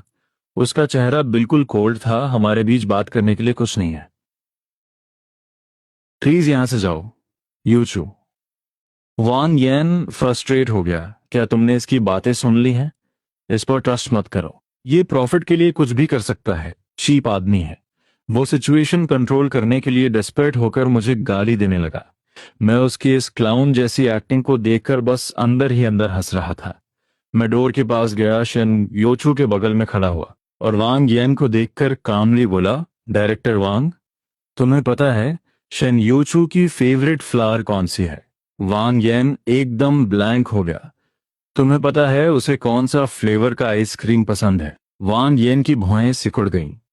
तुम्हें पता है जब वो स्ट्रेस में होती है तो उसे अकेले मिडनाइट शो मूवी देखना पसंद है। वांग येन का चेहरा और भी डार्क हो गया। मेरे हर एक सवाल के साथ उसका चेहरा और भी भद्दा होता जा रहा था। आखिर में मैंने उसे देखा और एक एक वर्ड चबाकर बोला, तुम्हें कुछ नहीं पता। तुम्हारा उसके लिए अफेक्शन लेवल 95 ना। वो प्यार नहीं है, वो तुम्हारा ईगो है, तुम्हारी पॉजिटिवनेस है जो तुम्हें हारने नहीं देती। तुम बस उसे एक ट्रॉफी की तरह जीतना चाहते हो, अपनी शोकेस में सजाकर दुनिया को शो ऑफ करने के लिए। तुम उसे बिल्कुल नहीं समझते। मेरे शब्द किसी तेज चाकू की तरह सीधे उसके सबसे वीक पॉइंट पर जाकर लगे। उसका चेहरा एकदम सफेद पड़ गया। होंठ कांप रहे थे, पर एक वर्ड भी काउंटर नहीं कर पाया क्योंकि मेरी हर एक बात सच थी। System notification, Wang Yan, affection level for Shen Yuchu 95 से 70, status shaken. Affection level for Li Jiang -90 से -100, स्टेटस किल ऑन साइट। उसका अफेक्शन लेवल सच में गिर गया। तो मतलब जब उस फेक नकाब को उतारा गया तो उसका वो सो कॉल्ड प्यार बस इतना ही था। निकल जाओ यहां से। शिनयोचू ने आखिरकार अपनी चुप्पी तोड़ी। सिर्फ एक वर्ड कहा। वांग यन ने हम दोनों को गहरी नजर से देखा। उसकी आंखों में भयानक नफरत और हार का गुस्सा था। उसने वो फूलों का बुके वहीं फेंक दिया और बिना कुछ कहे बेइज्जत होकर वहां से चला गया। उसे वहां से जाते हुए देखकर मुझे कोई विक्ट्री वाली फीलिंग नहीं आ रही थी, मुझे सिर्फ थकान फील हो रही थी। 1 साल से चल रहा ये ड्रामा आखिरकार खत्म हो गया। मैंने पलटकर शनयूचू को देखा और रियलाइज किया कि वो भी मुझे ही देख रही थी। उसकी आंखों में एक अजीब सी चमक थी, ऐसी चमक जो मैंने पहले कभी नहीं देखी थी। वांग यैन के जाने के बाद भी कमरे की टेंशन बिल्कुल कम नहीं हुई थी। मैं और शेन योचू आमने सामने खड़े थे, एकदम चुप। हवा में एक अजीब सी ऑकवर्डनेस छाई हुई थी। वो काफी लेट हो गया है। मैंने अपना सिर खुजाया। मुझे लगा कि मेरा यहां से जाना ही ठीक रहेगा। आखिर हमारा डिवोर्स हो चुका है। एक अकेला लड़का और लड़की आधी रात को एक साथ, बाहर बात फैलेगी तो उसकी रेपुटेशन खराब होगी। रुको। उसने अचानक मुझे पीछे से आवाज दी। मेरे कदम रुक गए। मैंने मुड़कर उसे देखा। डिनर किया तुमने? उसने पूछा। उसकी नजरें इधर उधर भटक रही थीं। वो सीधा मेरी आंखों में नहीं देख पा रही थी। मैं एक पल के लिए फ्रीज हो गया। फिर मुझे याद आया कि दोपहर से अब तक मैंने सच में कुछ नहीं खाया था। अभी नहीं। मैं तुम्हारे लिए नूडल्स बना देती हूँ, उसने कहा। मेरे चेहरे पर जो शौक था उसे देखकर उसे अपनी बात का डबल मीनिंग समझ आ गया। उसके गोरे चेहरे पर अचानक से एक तेज ब्लश आ गया। ये पहली बार था जब मैंने उसे ब्लश करते हुए देखा था। तो मतलब इस आइसबर्ग को जब शर्म आती है तो ये ऐसी दिखती है, इतनी क्यूट कि बस खा जाने का मन करे। मेरा मतलब था मैं नूडल्स बॉईल कर देती हूँ। उसने हड़बड़ाते हुए खुद को करेक्ट किया। हाँ बिल्कुल। मैंने तुरंत हाँ कर दी, इससे पहले कि वो अपना माइंड चेंज कर ले। उसने हल्का सा कहा और पलटकर किचन में चली गई। जल्दी ही किचन से सब्जियां काटने और पानी उबलने की आवाज आने लगी। मैं किचन के डोर पर टेक लगाकर उसे एप्रन पहने बिजी काम करते हुए देख रहा था। उसने अपने लंबे बालों को केयरलेसली ऊपर बांध रखा था, जिससे उसकी वो परफेक्ट वाइट गर्दन साफ दिख रही थी उस हल्की पीली रोशनी में। उसका साइड प्रोफाइल इतना सॉफ्ट और खूबसूरत लग रहा था कि मैं बता नहीं सकता। ये नज़ारा किसी सपने जैसा लग रहा था। ऐसा लगा जैसे हम वापस पास्ट में चले गए हों, उस दौर में जब हम स्ट्रगल कर रहे थे लेकिन हर दिन एक नई होप होती थी। नूडल्स तैयार हैं। वो दो गर्मा गर्म टोमेटो एग नूडल्स के बोल्स लेकर बाहर आई। मेरा एब्सोल्यूट फेवरेट फ्लेवर। हम आमने सामने बैठे थे। किसी ने कोई बात नहीं की, बस शांति से अपने नूडल्स एंजॉय कर रहे थे। एक बोल बहुत जल्दी खाली हो गया। मैंने सूप का एक एक कतरा भी पी लिया था। मैं बर्तन धो देता हूँ, मैंने ऑफर किया। कोई जरूरत नहीं है, उसे वहीं छोड़ दो, उसने मुझे रोक दिया। और हमारे बीच फिर से सन्नाटा छा गया। मैं उसे देख रहा था। मेरे अंदर एक आवाज पागलों की तरह चीख रही थी, उसे बता दो, उसे कह दो कि तुम आज भी उससे प्यार करते हो। उसे कहो कि तुम वापस शादी करना चाहते हो। लेकिन शब्द मेरे होंठों तक आकर रुक गए, बाहर नहीं निकले। मुझे डर था। मुझे डर था कि बड़ी मुश्किल से नॉर्मल हुआ ये माहौल मेरी जल्दबाजी से फिर से फ्रीजिंग पॉइंट पर ना पहुंच जाए। मुझे डर था कि वो मुझे फिर से रिजेक्ट कर देगी। और आखिर में मैंने सबसे स्टूपिड लेकिन सबसे सेफ तरीका चुना। मैं अपनी जगह से खड़ा हुआ, उसे देखा, हिम्मत जुटाई और बोला, शेंगुचू, हमारी मिसअंडरस्टैंडिंग क्लियर होने की खुशी में और इस बढ़िया नूडल्स के बोल के लिए थैंक्स कहने के लिए, कल मैं तुम्हें मूवी के लिए ट्रीट देना चाहता हूँ। उसने अपना सिर उठाया और थोड़ी सरप्राइज के साथ मुझे देखा। मुझे डर था कि वो मना कर देगी, इसलिए मैंने जल्दी से ऐड किया, ऐसे बस नॉर्मल फ्रेंड्स वाला प्लान समझ लो। तुमने ही तो कहा था ना कि हम पीसफुल तरीके से अलग होंगे। अगर हम हस्बैंड वाइफ नहीं बन पाए तो दुश्मन बनने की भी क्या जरूरत है। मैंने अपनी इस डेट के लिए एक बिल्कुल परफेक्ट और लॉजिकल सा बहाना ढूंढ लिया था। वो मुझे देखती रही, बहुत देर तक चुप रही। इतनी देर तक कि मुझे लगा वो रिजेक्ट करने वाली है। मेरा दिल धीरे धीरे नीचे डूबने लगा था और जब मैं लगभग होप छोड़ ही चुका था तब उसने धीरे से सिर हिलाया। ठीक है, सिर्फ एक वर्ड, लेकिन उस एक वर्ड ने मेरी दुनिया में झटके से बाहर ला दी। उसके सिर के ऊपर चमकने वाला स्टेटस चुपचाप चेंज हो गया। Shen Yuchu affection level 100, deep love status excited. आखिरकार उसने मुझे इनवाइट किया।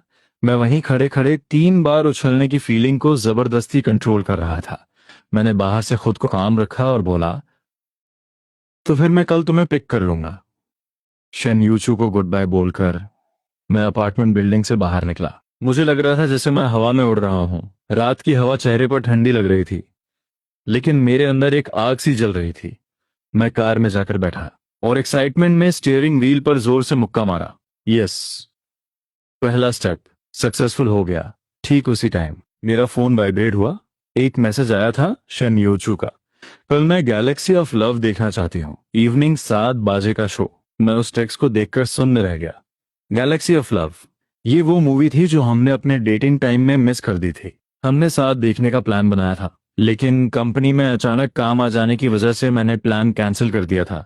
उस वक्त उसने कुछ नहीं कहा था, लेकिन मुझे पता था कि वो बहुत अपसेट हुई थी। मुझे यकीन नहीं हो रहा कि उसे आज भी ये याद है। तो मतलब हमारे बीच के वो सारे खूबसूरत मेमोरीज वो कभी नहीं भूली थी। मेरे चेहरे पर एक स्माइल आ गई, दिल से निकली हुई एक सच्ची स्माइल। अगले दिन मैंने इंटेंशनली थोड़ा पहले ऑफिस से छुट्टी ली, मॉल गया और एक नया आउटफिट खरीदा। मिरर के सामने खड़े होकर मैंने ऑकवर्डली अपना हेयर स्टाइल भी एडजस्ट किया। सुयन ने मुझे इस होलिये में देखा तो ताना मारने लगा, डायरेक्टर ली, किसी ब्लाइंड डेट पर जा रहे हो क्या? सूखे पेड़ पर फूल खिल रहे हैं, भाड़ में जा। मैंने हंसते हुए गाली दी, अपनी एक्स वाइफ के साथ डेट पर जा रहा हूँ। सुयान का मुंह खुला का खुला रह गया।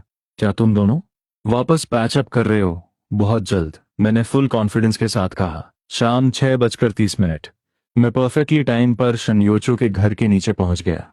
उसने भी एक कैजुअल ड्रेस पहनी हुई थी। ऑफिस वाली वो बॉसी वाइब कम लग रही थी और एक प्यारी सी डोमेस्टिक वाली वार्मथ ज्यादा लग रही थी।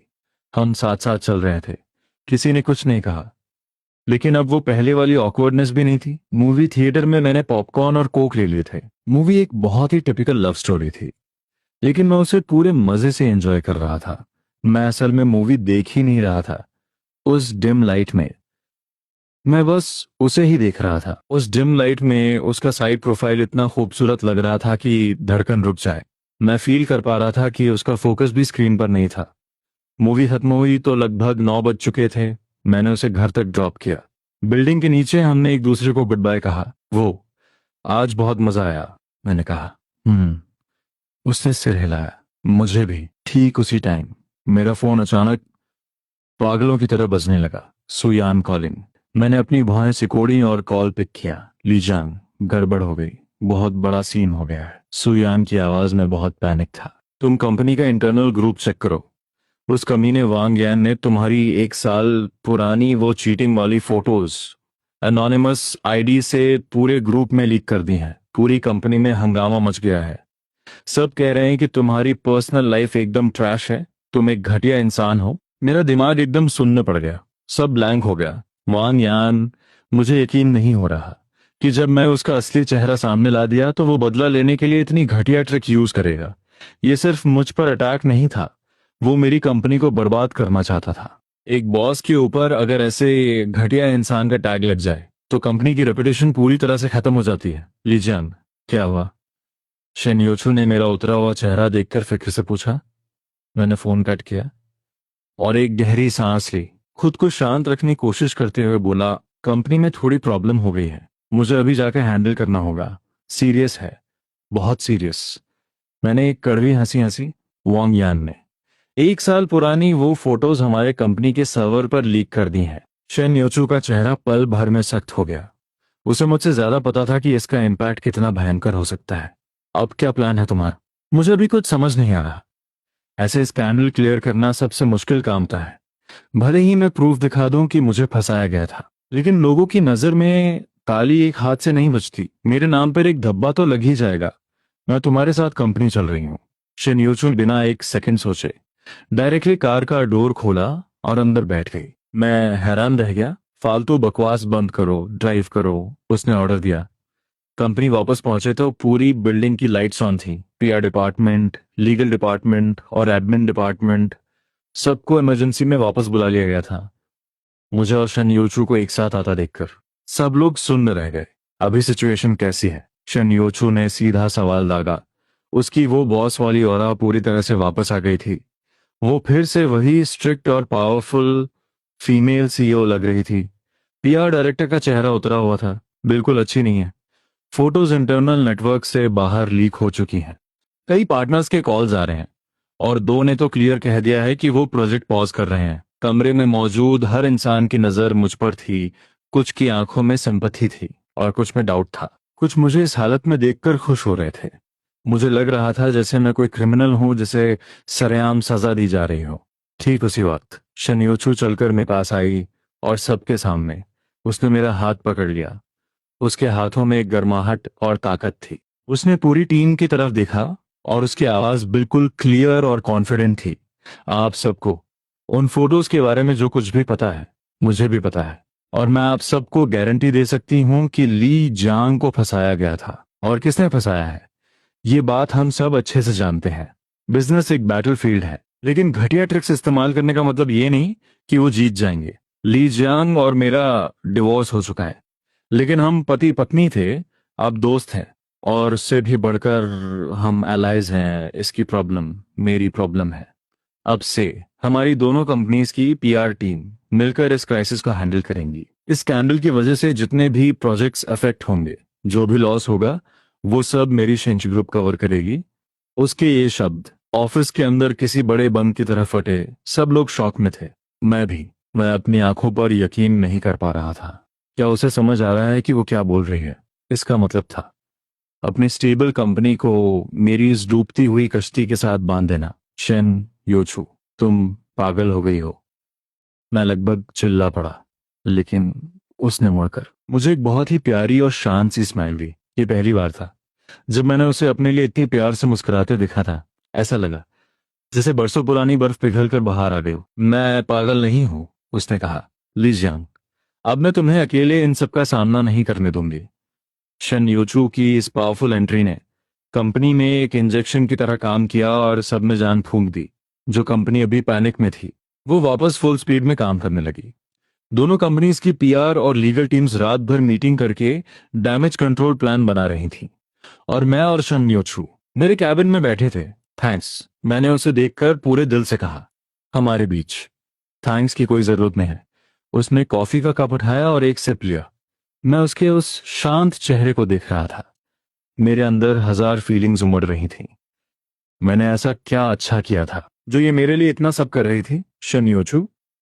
मैं खुद को रोक नहीं पाया और वो सवाल पूछ ही लिया जो कब से मेरे दिमाग में घूम रहा था। तुम मेरे लिए इतना सब क्यों कर रही हो? उसने कॉफी कप नीचे रखा, मुड़ी और शांति से मुझे देखती रही। बहुत देर देखने के बाद उसने हल्की आवाज में कहा, शायद आदत पड़ गई है। आदत? उसने सिर हिलाया। उसके होठों पर एक हल्की सी हंसी थी, जैसे खुद का ही मजाक उड़ा रही हो। तुम्हारे लिए फिक्र करने की आदत, तुम्हारी प्रॉब्लम को अपनी प्रॉब्लम समझने की आदत।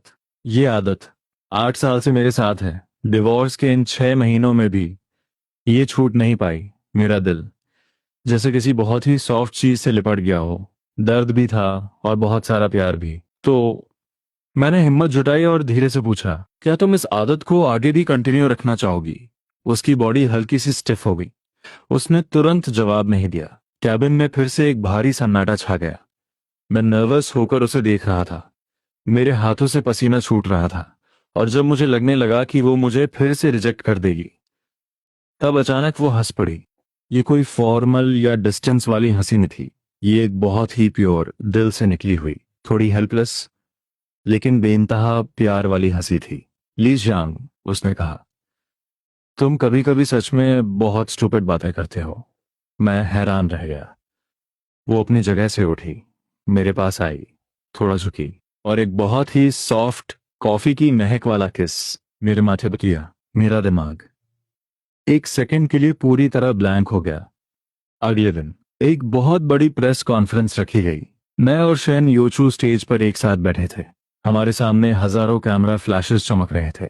मैंने वांग यान के खिलाफ वो सारे सबूत, ऑडियो रिकॉर्डिंग्स, सीसीटीवी फुटेज और वो गवाह सब मीडिया के सामने रख दिए। सच पूरी दुनिया के सामने आ गया। पब्लिक ओपिनियन एक ही पल में पलट गया।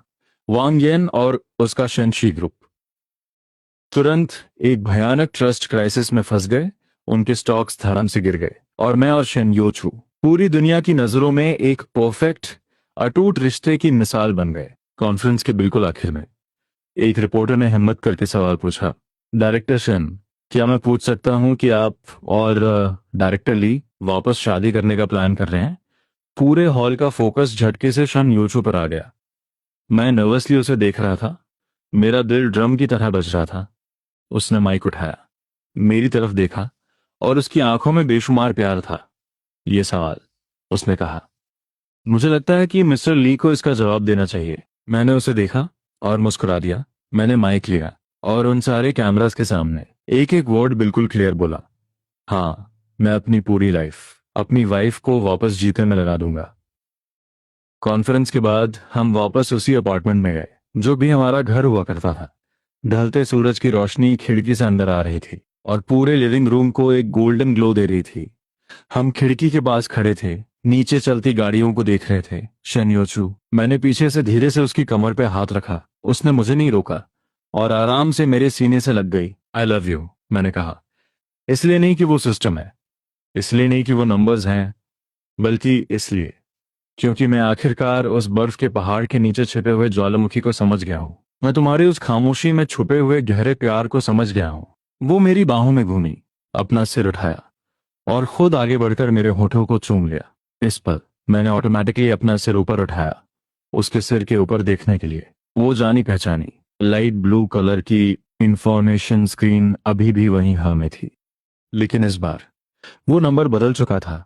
वो पहाड़ जैसा अटल 100 अब धड़क रहा था, चमक रहा था और फिर मेरे देखते ही देखते वो धीरे धीरे 101 में बदल गया। एक चमकती हुई सुनहरी लाइन उन नंबर्स के नीचे उभर कर आई, system notification, affection level max limit cross हो चुकी है। सच्चे प्यार की कोई लिमिट नहीं होती। मैंने उस लाइन को देखा और मुस्कुरा दिया। मैंने अपना सिर झुकाया और उस किस को और डीप कर दिया। बाहर खिड़की से शहर की लाइट्स चमक रही थी। मेरी वाइफ लिू रुयान ने डिवोर्स के लिए मेरे मुंह पर एक कॉन्ट्रैक्ट मारा क्योंकि उसका फर्स्ट लव वापस आ रहा था। लेकिन उस ब्लैक कार को देखकर मैंने रिएक्ट नहीं किया। इसलिए नहीं कि पैसे कम थे, बल्कि इसलिए क्योंकि मैं एक नॉवेल के अंदर आ गया था। मैं उस कॉन्ट्रैक्ट मैरिज स्टोरी का एक लूजर हस्बैंड बन चुका था, ओरिजिनल स्टोरी के हिसाब से। मुझे रोते गिड़गिड़ाते हुए लियू रियान को छोड़ने से मना करना था। वो एक कोल्ड और पावरफुल फीमेल सीईओ थी, चांद जैसी खूबसूरत गॉडेस, और ऊपर से हर महीने मिलने वाले वो 1 लाख रुपए। ऐसी लाइफ किसे नहीं चाहिए? लेकिन मुझे अब ये लाइफ बिल्कुल नहीं चाहिए। 3 साल की कॉन्ट्रैक्ट मैरिज में मैं उसे छू भी नहीं सकता था, क्योंकि लियू रुयान के दिल में हमेशा से उसका वो फर्स्ट लव जी बोड़ा बसा हुआ था। शुक्र है कि वो बंदी अपने मॉडल्स की पक्की थी और फिजिकल चीट नहीं करती। लेकिन भाई, मेंटल चीटिंग भी तो चीटिंग ही होती है ना। खैर, मैं इस बात पर कंप्लेन भी नहीं कर सकता था। आखिर वो कॉन्ट्रैक्ट मैरिज के पैसे जो दे रही थी। मैंने खुद के मुंह पर 3 जोरदार थप्पड़ मारे और मन ही मन गालियां दी। और पढ़ ले ऑनलाइन नॉवेल्स, देख लिया ना नतीजा, बन गया ना स्टोरी का लूजर। एक बेबस पति का सबसे बड़ा वेपन सिर्फ एक ही डायलॉग होता है, मैं अब तुमसे प्यार नहीं करता। कितनी शर्म की बात है। ये तो एक प्योर लूजर वाली स्टोरी थी। यहां तक कि कोई रिवेंज या रिग्रेट वाला प्लॉट भी नहीं था। क्योंकि लियू रुयान कभी क्योंकि लियू रुयान की डिक्शनरी में रिग्रेट नाम का कोई वर्ड ही नहीं था। अगर उसे पछतावा होता भी, तब भी वो अपनी जिद पर अड़ी रहती। वो रोते हुए माफी मांगने वालों में से नहीं थी। घंटा। लियू रुयान कभी किसी के पीछे नहीं भागती। हाँ, खुद पर तरस खाना बंद करो गू चेंशन। इससे अच्छा तो तुम मेरे साथ माइंड गेम्स खेल लेते। लियू रुयान के उन ठंडे और चुभने वाले तानों ने मुझे होश में ला दिया। डिवोर्स एग्रीमेंट ही तो है ना, मैं साइन करूंगा। आज तो चाहे दुनिया इधर की उधर हो जाए, मैं ये साइन करके ही रहूंगा। डायरेक्टर लियो, मैं एग्रीमेंट पर साइन कर सकता हूँ, लेकिन तुम्हें मेरी एक कंडीशन माननी होगी। लियू रुयान ने एक बहुत ही घमंडी स्माइल दी, अपना नाइट गाउन उतारा और बोली, मेरे साथ एक रात बिताना चाहते हो? तुम्हारी औकात नहीं है। ये कहते हुए उसने वो कोट सीधे मेरे मुंह पर फेंक कर मारा और एक मीठी सी नशीली खुशबू मेरे चेहरे से टकराई। मैं कसम खाकर कहता हूँ, उस पल मेरे अंदर का मर्द बुरी तरह जाग चुका था। लियू रुयान, ओ लियू रुयान, एक लड़का और एक लड़की आधी रात को अकेले हैं, और तुम मुझे सिड्यूस करने की हिम्मत कर रही हो। लेकिन मुझे खुद को काम करना था। मैं सच में इतना भी हिम्मत वाला नहीं था। माना कि नॉवेल्स में ये फीमेल सीईओस प्यार में पागल और बेवकूफ होती हैं, लेकिन ये अब एक रियल वर्ल्ड था। भले ही एक किताब की दुनिया थी, पर यहाँ के रूल स्ट्रिक्ट थे। अगर लियू रुयान ने एक चीख भी मार दी ना, तो गार्ड्स तुरंत अंदर घुसाएंगे। ये कोई फालतू सी स्टोरी नहीं थी। मैंने उसका वो कोट जमीन पर फेंका और उसे अपने पैरों तले कुचल दिया, जैसे मैं उस घमंडी सीईओ की इज्जत को कुचल रहा हूं। लियू रियान ने एक बहुत ही डिस्गस्टेड सा मुंह बनाया और बोली, साइन करो। मेरे वॉशरूम जाने का टाइम वेस्ट मत करो। देख रहे हो, बाहर से एकदम अनटचेबल लगने वाली फीमेल सीईओ घर में मेरे सामने इतनी गंदी तरह से बात करती थी। मैं उसका कॉन्ट्रैक्ट हस्बैंड था, या कह लो उसका कुत्ता था। और क्या कोई अपने कुत्ते की सेल्फ रिस्पेक्ट की परवाह करता है? शुक्र है कि लियू रुयान कितनी भी घमंडी क्यों ना हो, उसने कभी मेरे साथ कोई फिजिकल अब्यूज नहीं किया था, जैसे कोड़े मारना, घुटनों पर बिठाना, या मुझे अपने फर्स्ट लव की तरह बिहेव करने को मजबूर करना। उसकी बेसिक क्लास और मैनर्स फिर भी मौजूद थे।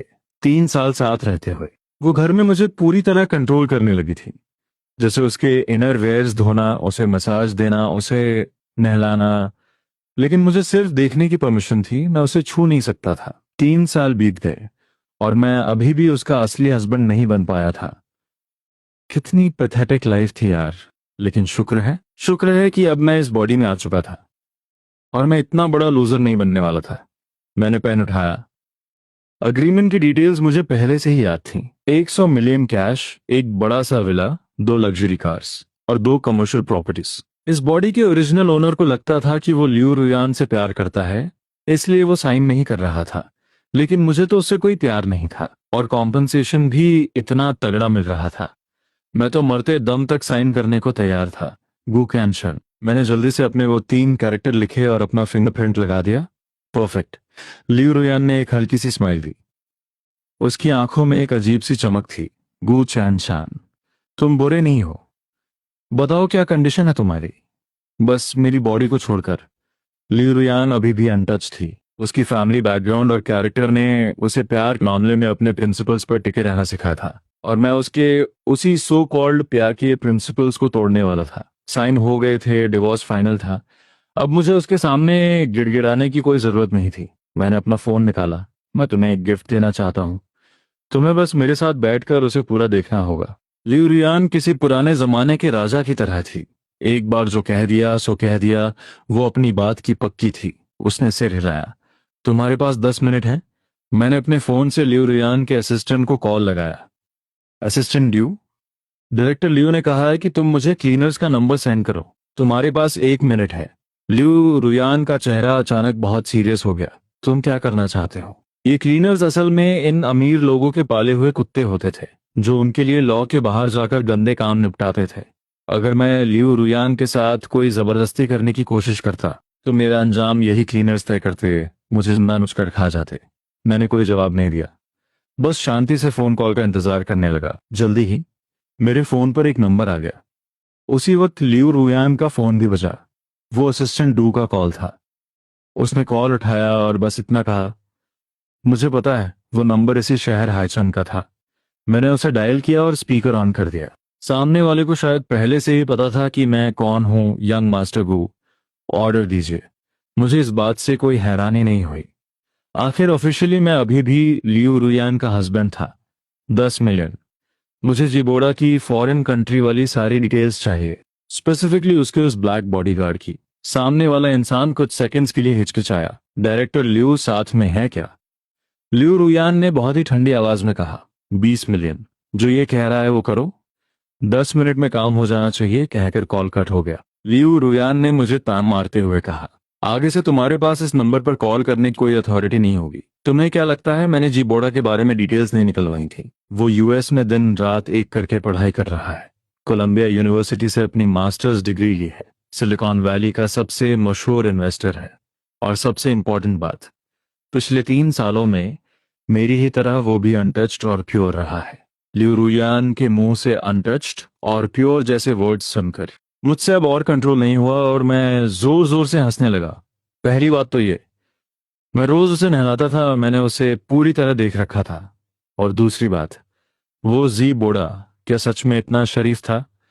दूसरों को नहीं पता होगा, लेकिन मुझे तो पता है ना।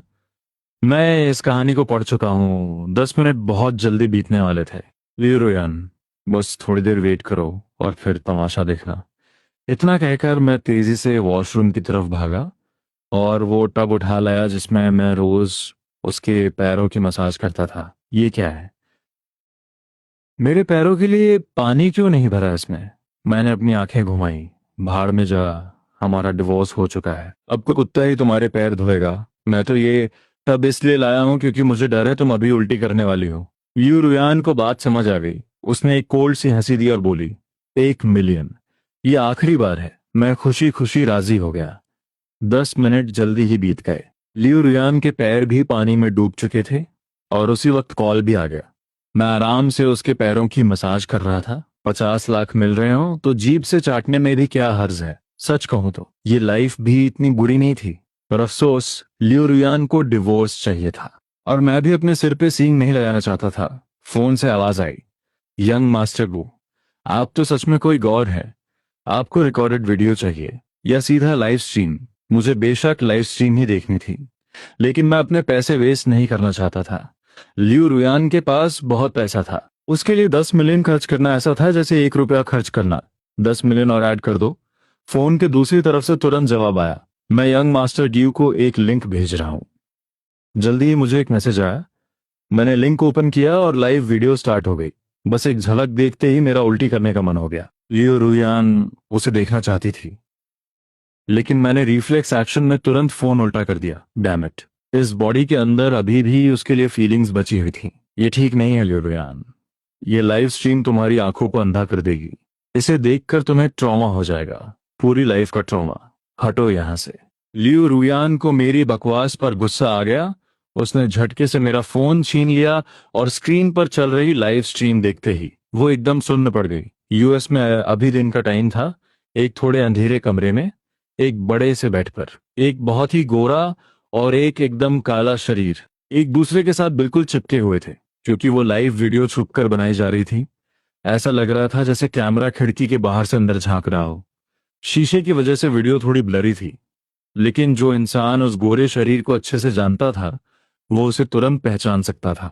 लियू रुयान अपने फर्स्ट लव को कैसे नहीं पहचानती।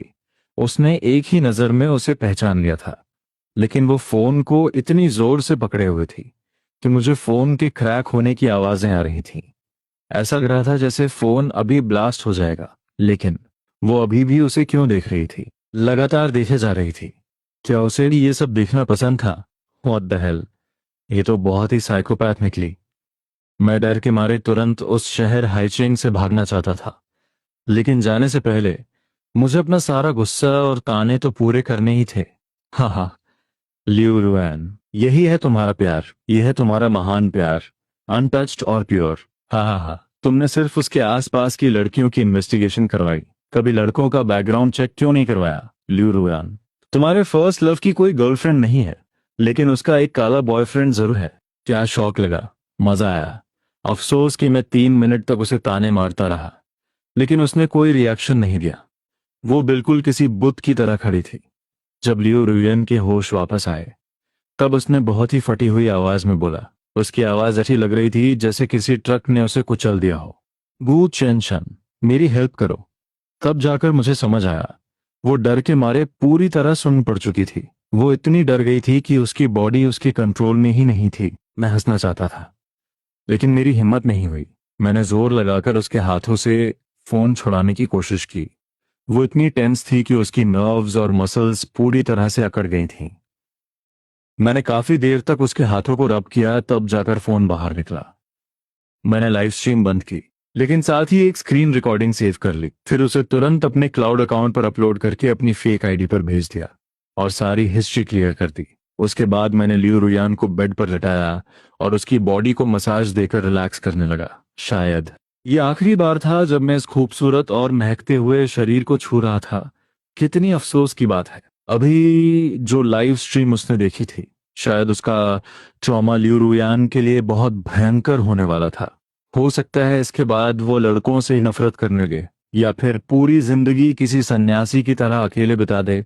लेकिन मुझे कोई पछतावा नहीं था। लियो रुयान ने मेरे प्यार का मजाक उड़ाया था, तो मुझे भी उसके प्यार को पूरी तरह से तबाह करना था। हाँ, अब हिसाब बराबर था, कोई किसी का कर्जदार नहीं था। लियो रुयान की बॉडी जैसे ही थोड़ी नॉर्मल हुई, वो झटके से उठी और उसने सीधा मेरे ऊपर ही उल्टी कर दी। मुझे रिएक्ट करने का टाइम भी नहीं मिला। सिर से लेकर पैरों तक निशाना एकदम सटीक था। लियो रुयान, मैं उस बंदी को बस शॉक में देख रहा था। वो रो रही थी।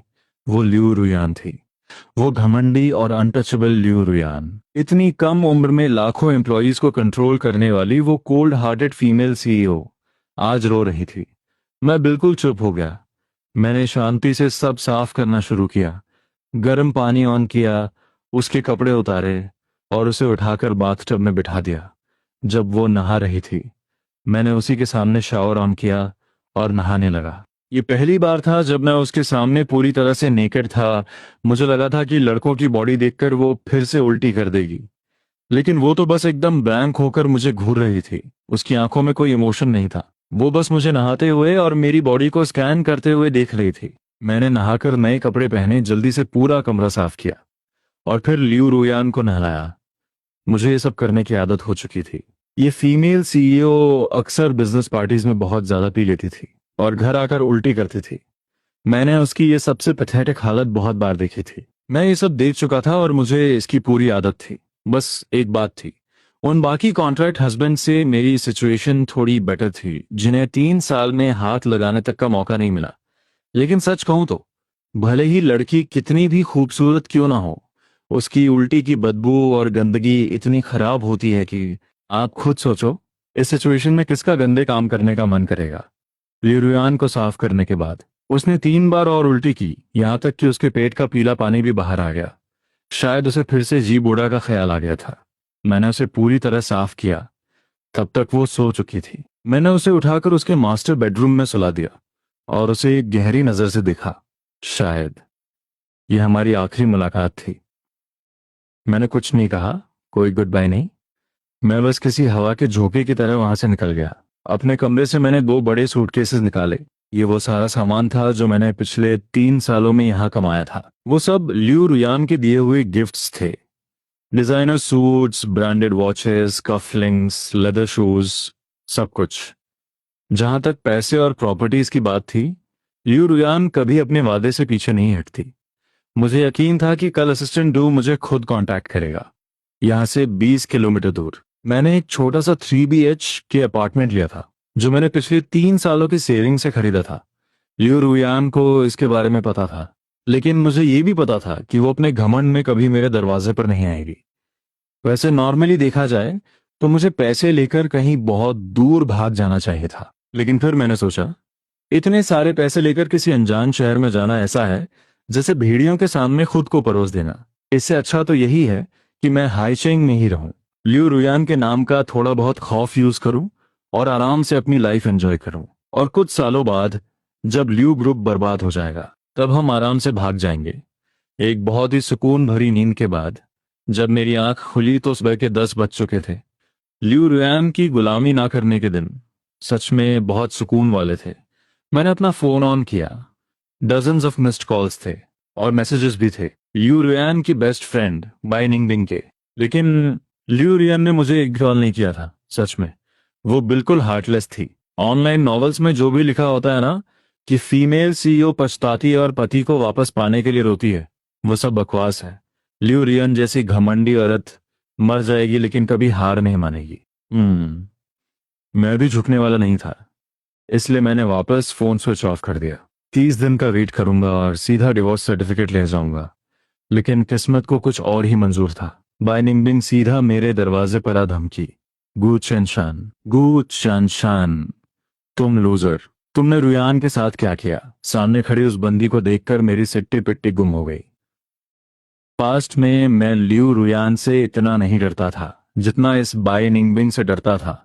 भले ही ये देखने में छोटी और क्यूट लगती थी, पर अंदर से ये किसी टीरेक्स डायनासोर से कम नहीं थी।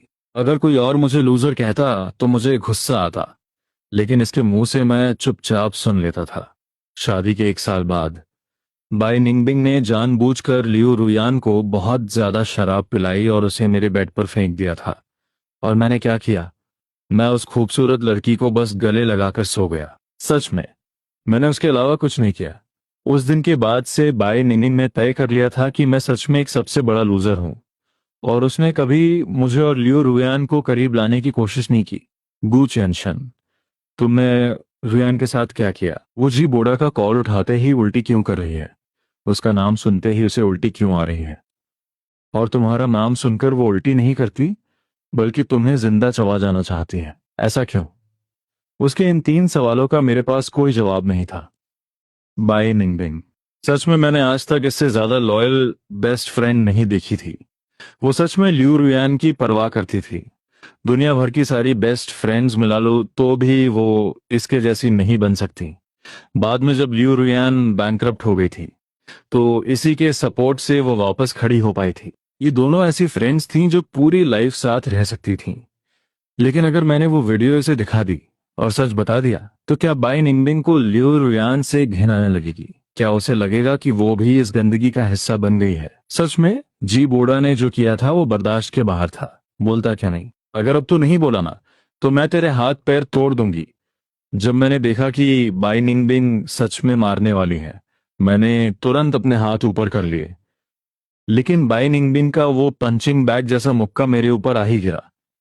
ऐसा लगा जैसे किसी ने बर्फ का बड़ा सा गोला मार दिया हो। दर्द हुआ। 5 मिनट तक कुटाई खाने के बाद कांपते हुए बाय निंगबिंग ने एक कार्ड मेरी तरफ फेंका। 1 मिलियन। अभी 9 बार और मारूंगी। एक बार मारने के 1 लाख। बिल्कुल फेयर डील है। अब बता, तूने क्या किया?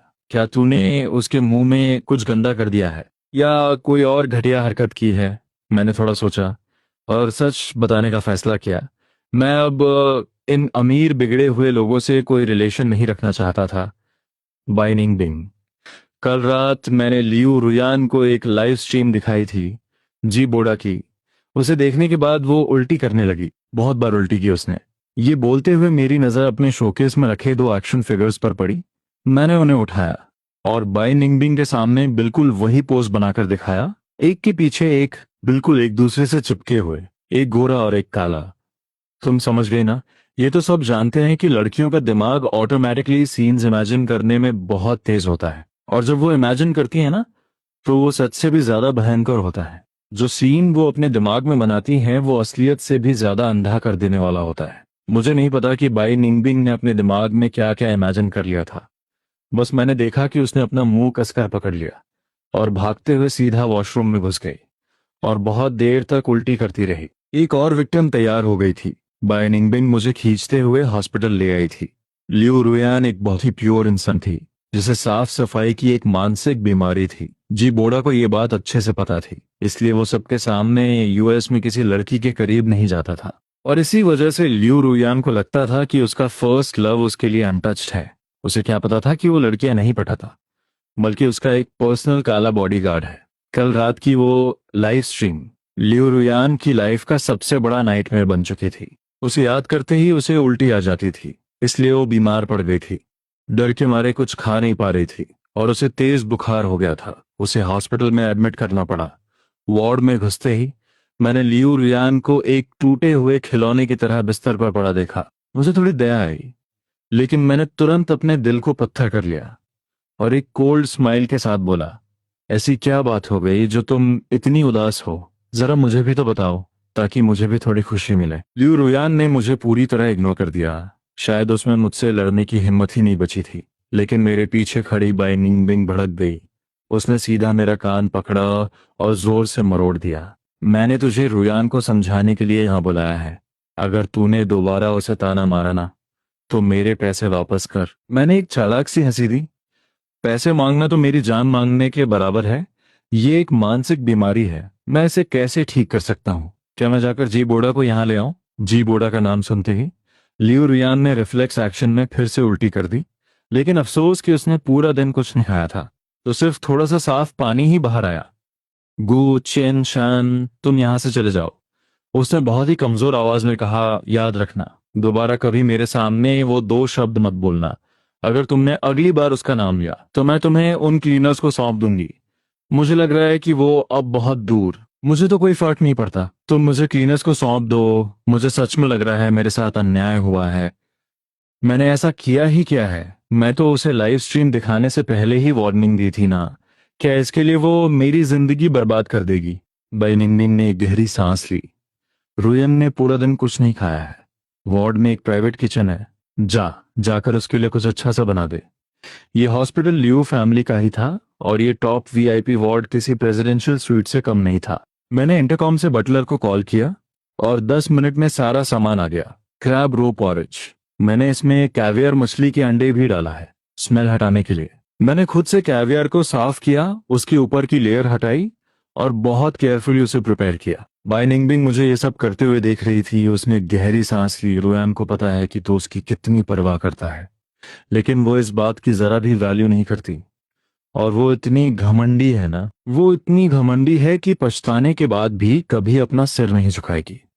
अगर मैं बीच में ना होती तो तुम दोनों का रिश्ता बहुत पहले टूट चुका होता। टेंशन मत ले, मैं तेरी हेल्प करूंगी।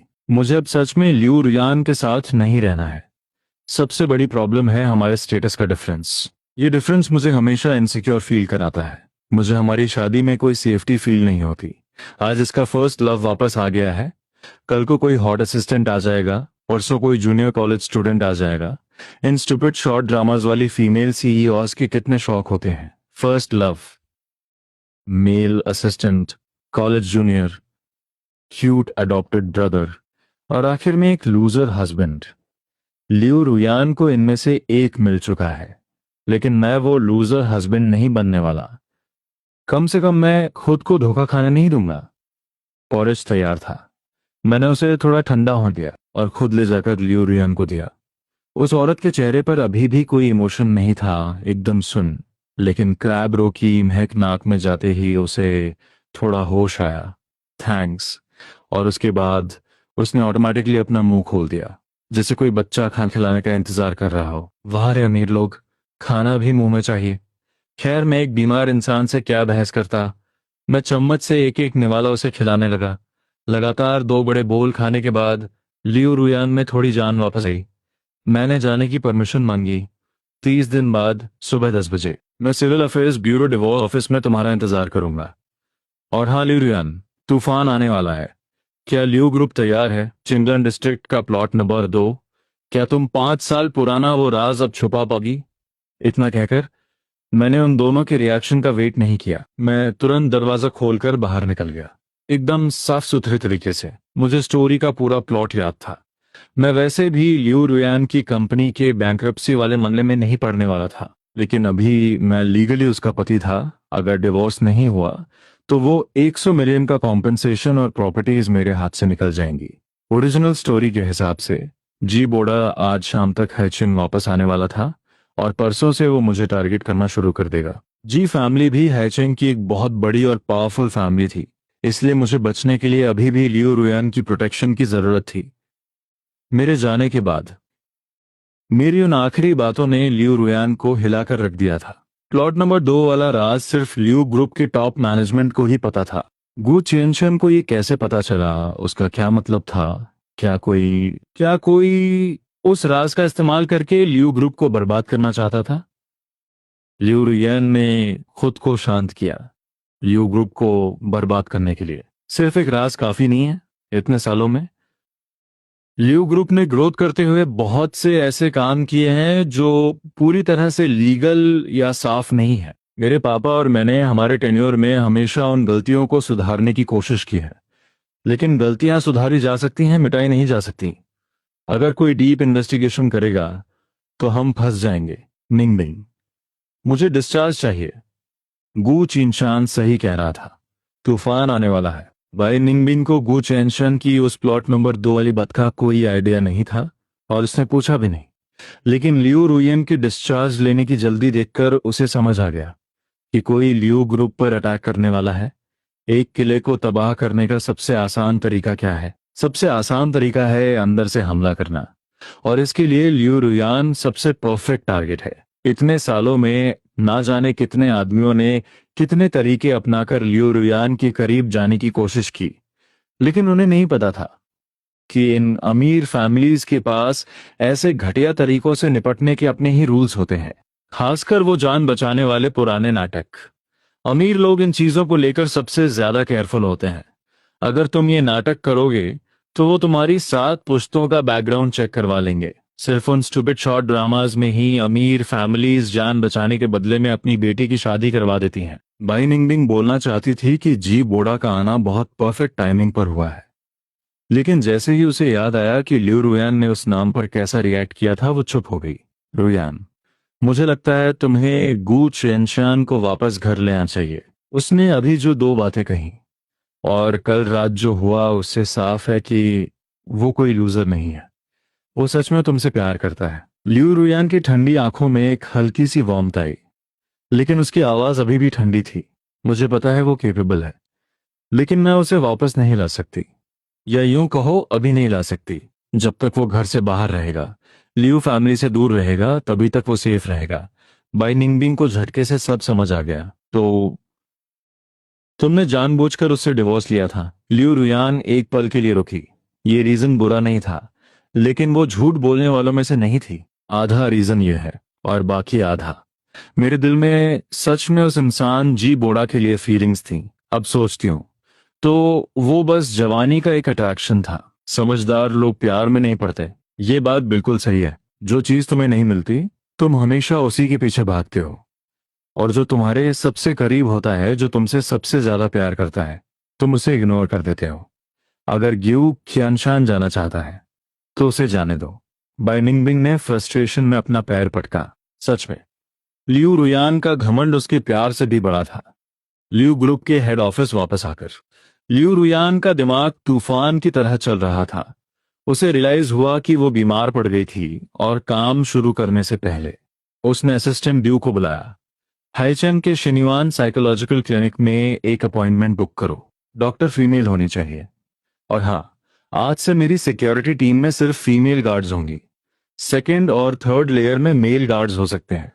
मेरी कार का ड्राइवर भी फीमेल होनी चाहिए, और मेरे ऑफिस में किसी भी मेल एम्प्लॉय का आना स्ट्रिक्ट मना है। और हाँ, अगर वो इंसान फॉरेन से वापस आता है तो वो मेरे 100 मीटर के दायरे में भी नहीं आना चाहिए। असिस्टेंट डू ये सब नोट कर रहा था, लेकिन अंदर ही अंदर वो शॉक में था। डायरेक्टर को क्या हो गया है? ये तो बहुत ही एक्सट्रीम लेवल का माइसोफोबिया, गंदगी से डर लग रहा था। यहाँ तक कि वो किसी आदमी को करीब भी नहीं आने देना चाहती थी। जहां तक उस इंसान की बात थी, असिस्टेंट डू पिछले 5 साल से लियू रुयन के लिए काम कर रहा था।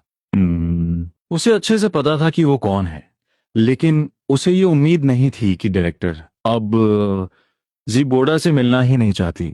यहाँ तक कि उसे 100 मीटर दूर रखने का ऑर्डर दे दिया। ये कौन सा नया ड्रामा था? ये सब अरेंज करने के बाद लियू रुयान ने डेस्क पर रखी फाइल्स खोली, लेकिन उसका दिमाग अभी भी गू चेनशान की उस बात पर अटका हुआ था। प्लॉट नंबर 2 का डेवलपमेंट 5 साल पहले ही हो चुका था। उसके नीचे का राज तो बहुत पहले ही उन बड़ी बड़ी बिल्डिंग्स के नीचे दफन हो चुका था। कौन इस बात को यूज करके लियू ग्रुप पर अटैक करेगा? वो गू चेनशन को जानती थी। उसे पता था कि वो झूठ नहीं बोलेगा। तूफान आने वाला है और हवाएं तेज हो रही हैं। हाइचिंग इंटरनेशनल एयरपोर्ट। जी बोड़ा अभी अभी फ्लाइट से उतरा था। बाहर कोई भीड़ या स्वागत करने वाला नहीं था। कुछ अजीब लग रहा था। कल ही तो लियू रियोन से बात हुई थी कि वो उसे पिक करने आएगी। फ्लाइट में चढ़ने से पहले उसने उसे कॉल किया था, पर उसने पिक नहीं किया। उसे लगा कोई सरप्राइज होगा, लेकिन यहाँ तो कोई भी नहीं था। क्या उस लूजर हस्बैंड ने डिवोर्स देने से मना कर दिया है? जी बोड़ा ने एक ठंडी हंसी दी। मैं असली मालिक वापस आ चुका हूँ और वो डुप्लीकेट अभी भी हाई चंग में रहने की हिम्मत कर रहा है। लगता है मौत से डर नहीं लगता उसे। उसने अपना फोन निकाला। हेलो, मैं बोल रहा हूँ। जरा पता करो लियू रुयान कहाँ है। हाईचंग बहुत बड़ा शहर था, लेकिन अमीर लोगों का सर्कल बहुत छोटा था। खाने पीने और पार्टीज के लिए कुछ ही जगह थी। जल्दी ही जी बोड़ा का फोन बजा। क्या? तुमने क्या कहा? लियू रुयान प्रेग्नेंट है। इम्पॉसिबल। उसने मुझे साफ साफ कहा था कि उस लूजर हस्बैंड ने उसे छुआ तक नहीं है। मॉर्निंग सिकनेस बहुत ज्यादा है। हॉस्पिटल में एडमिट है। जी बोड़ा ने गुस्से में फोन जमीन पर पटक दिया। फोन के टुकड़े टुकड़े हो गए। ऐसा लग रहा था जैसे वो फोन को नहीं, लियू रियान और उसके फेक हस्बैंड को कुचल रहा हो।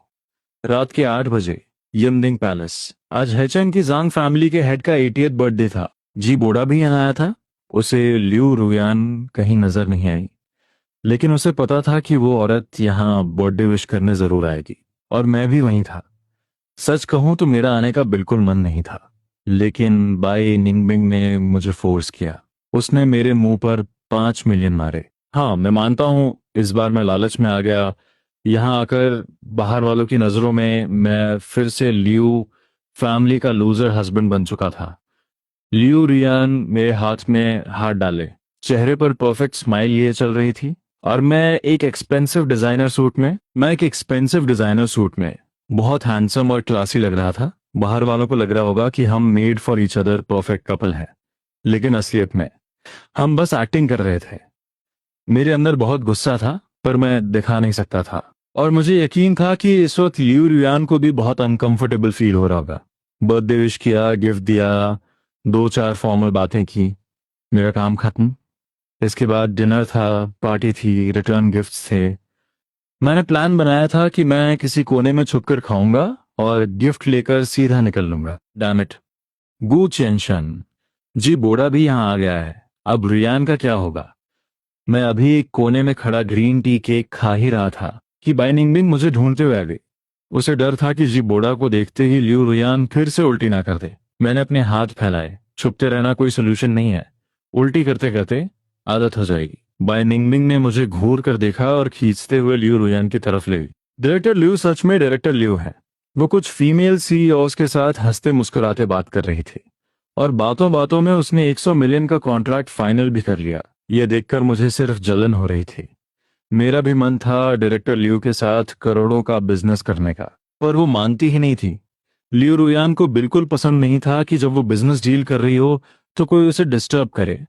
मुझे डर लगता था, लेकिन बाई निंगडिंग को नहीं। वो सीधा ग्रुप के बीच में घुसी और धीरे से लियू रुयान के कान में बोली, वो आदमी यहाँ आ गया है, क्या हम जल्दी निकलें? लियू रुयान सच में वहां से तुरंत भागना चाहती थी, लेकिन वो जा नहीं सकती थी।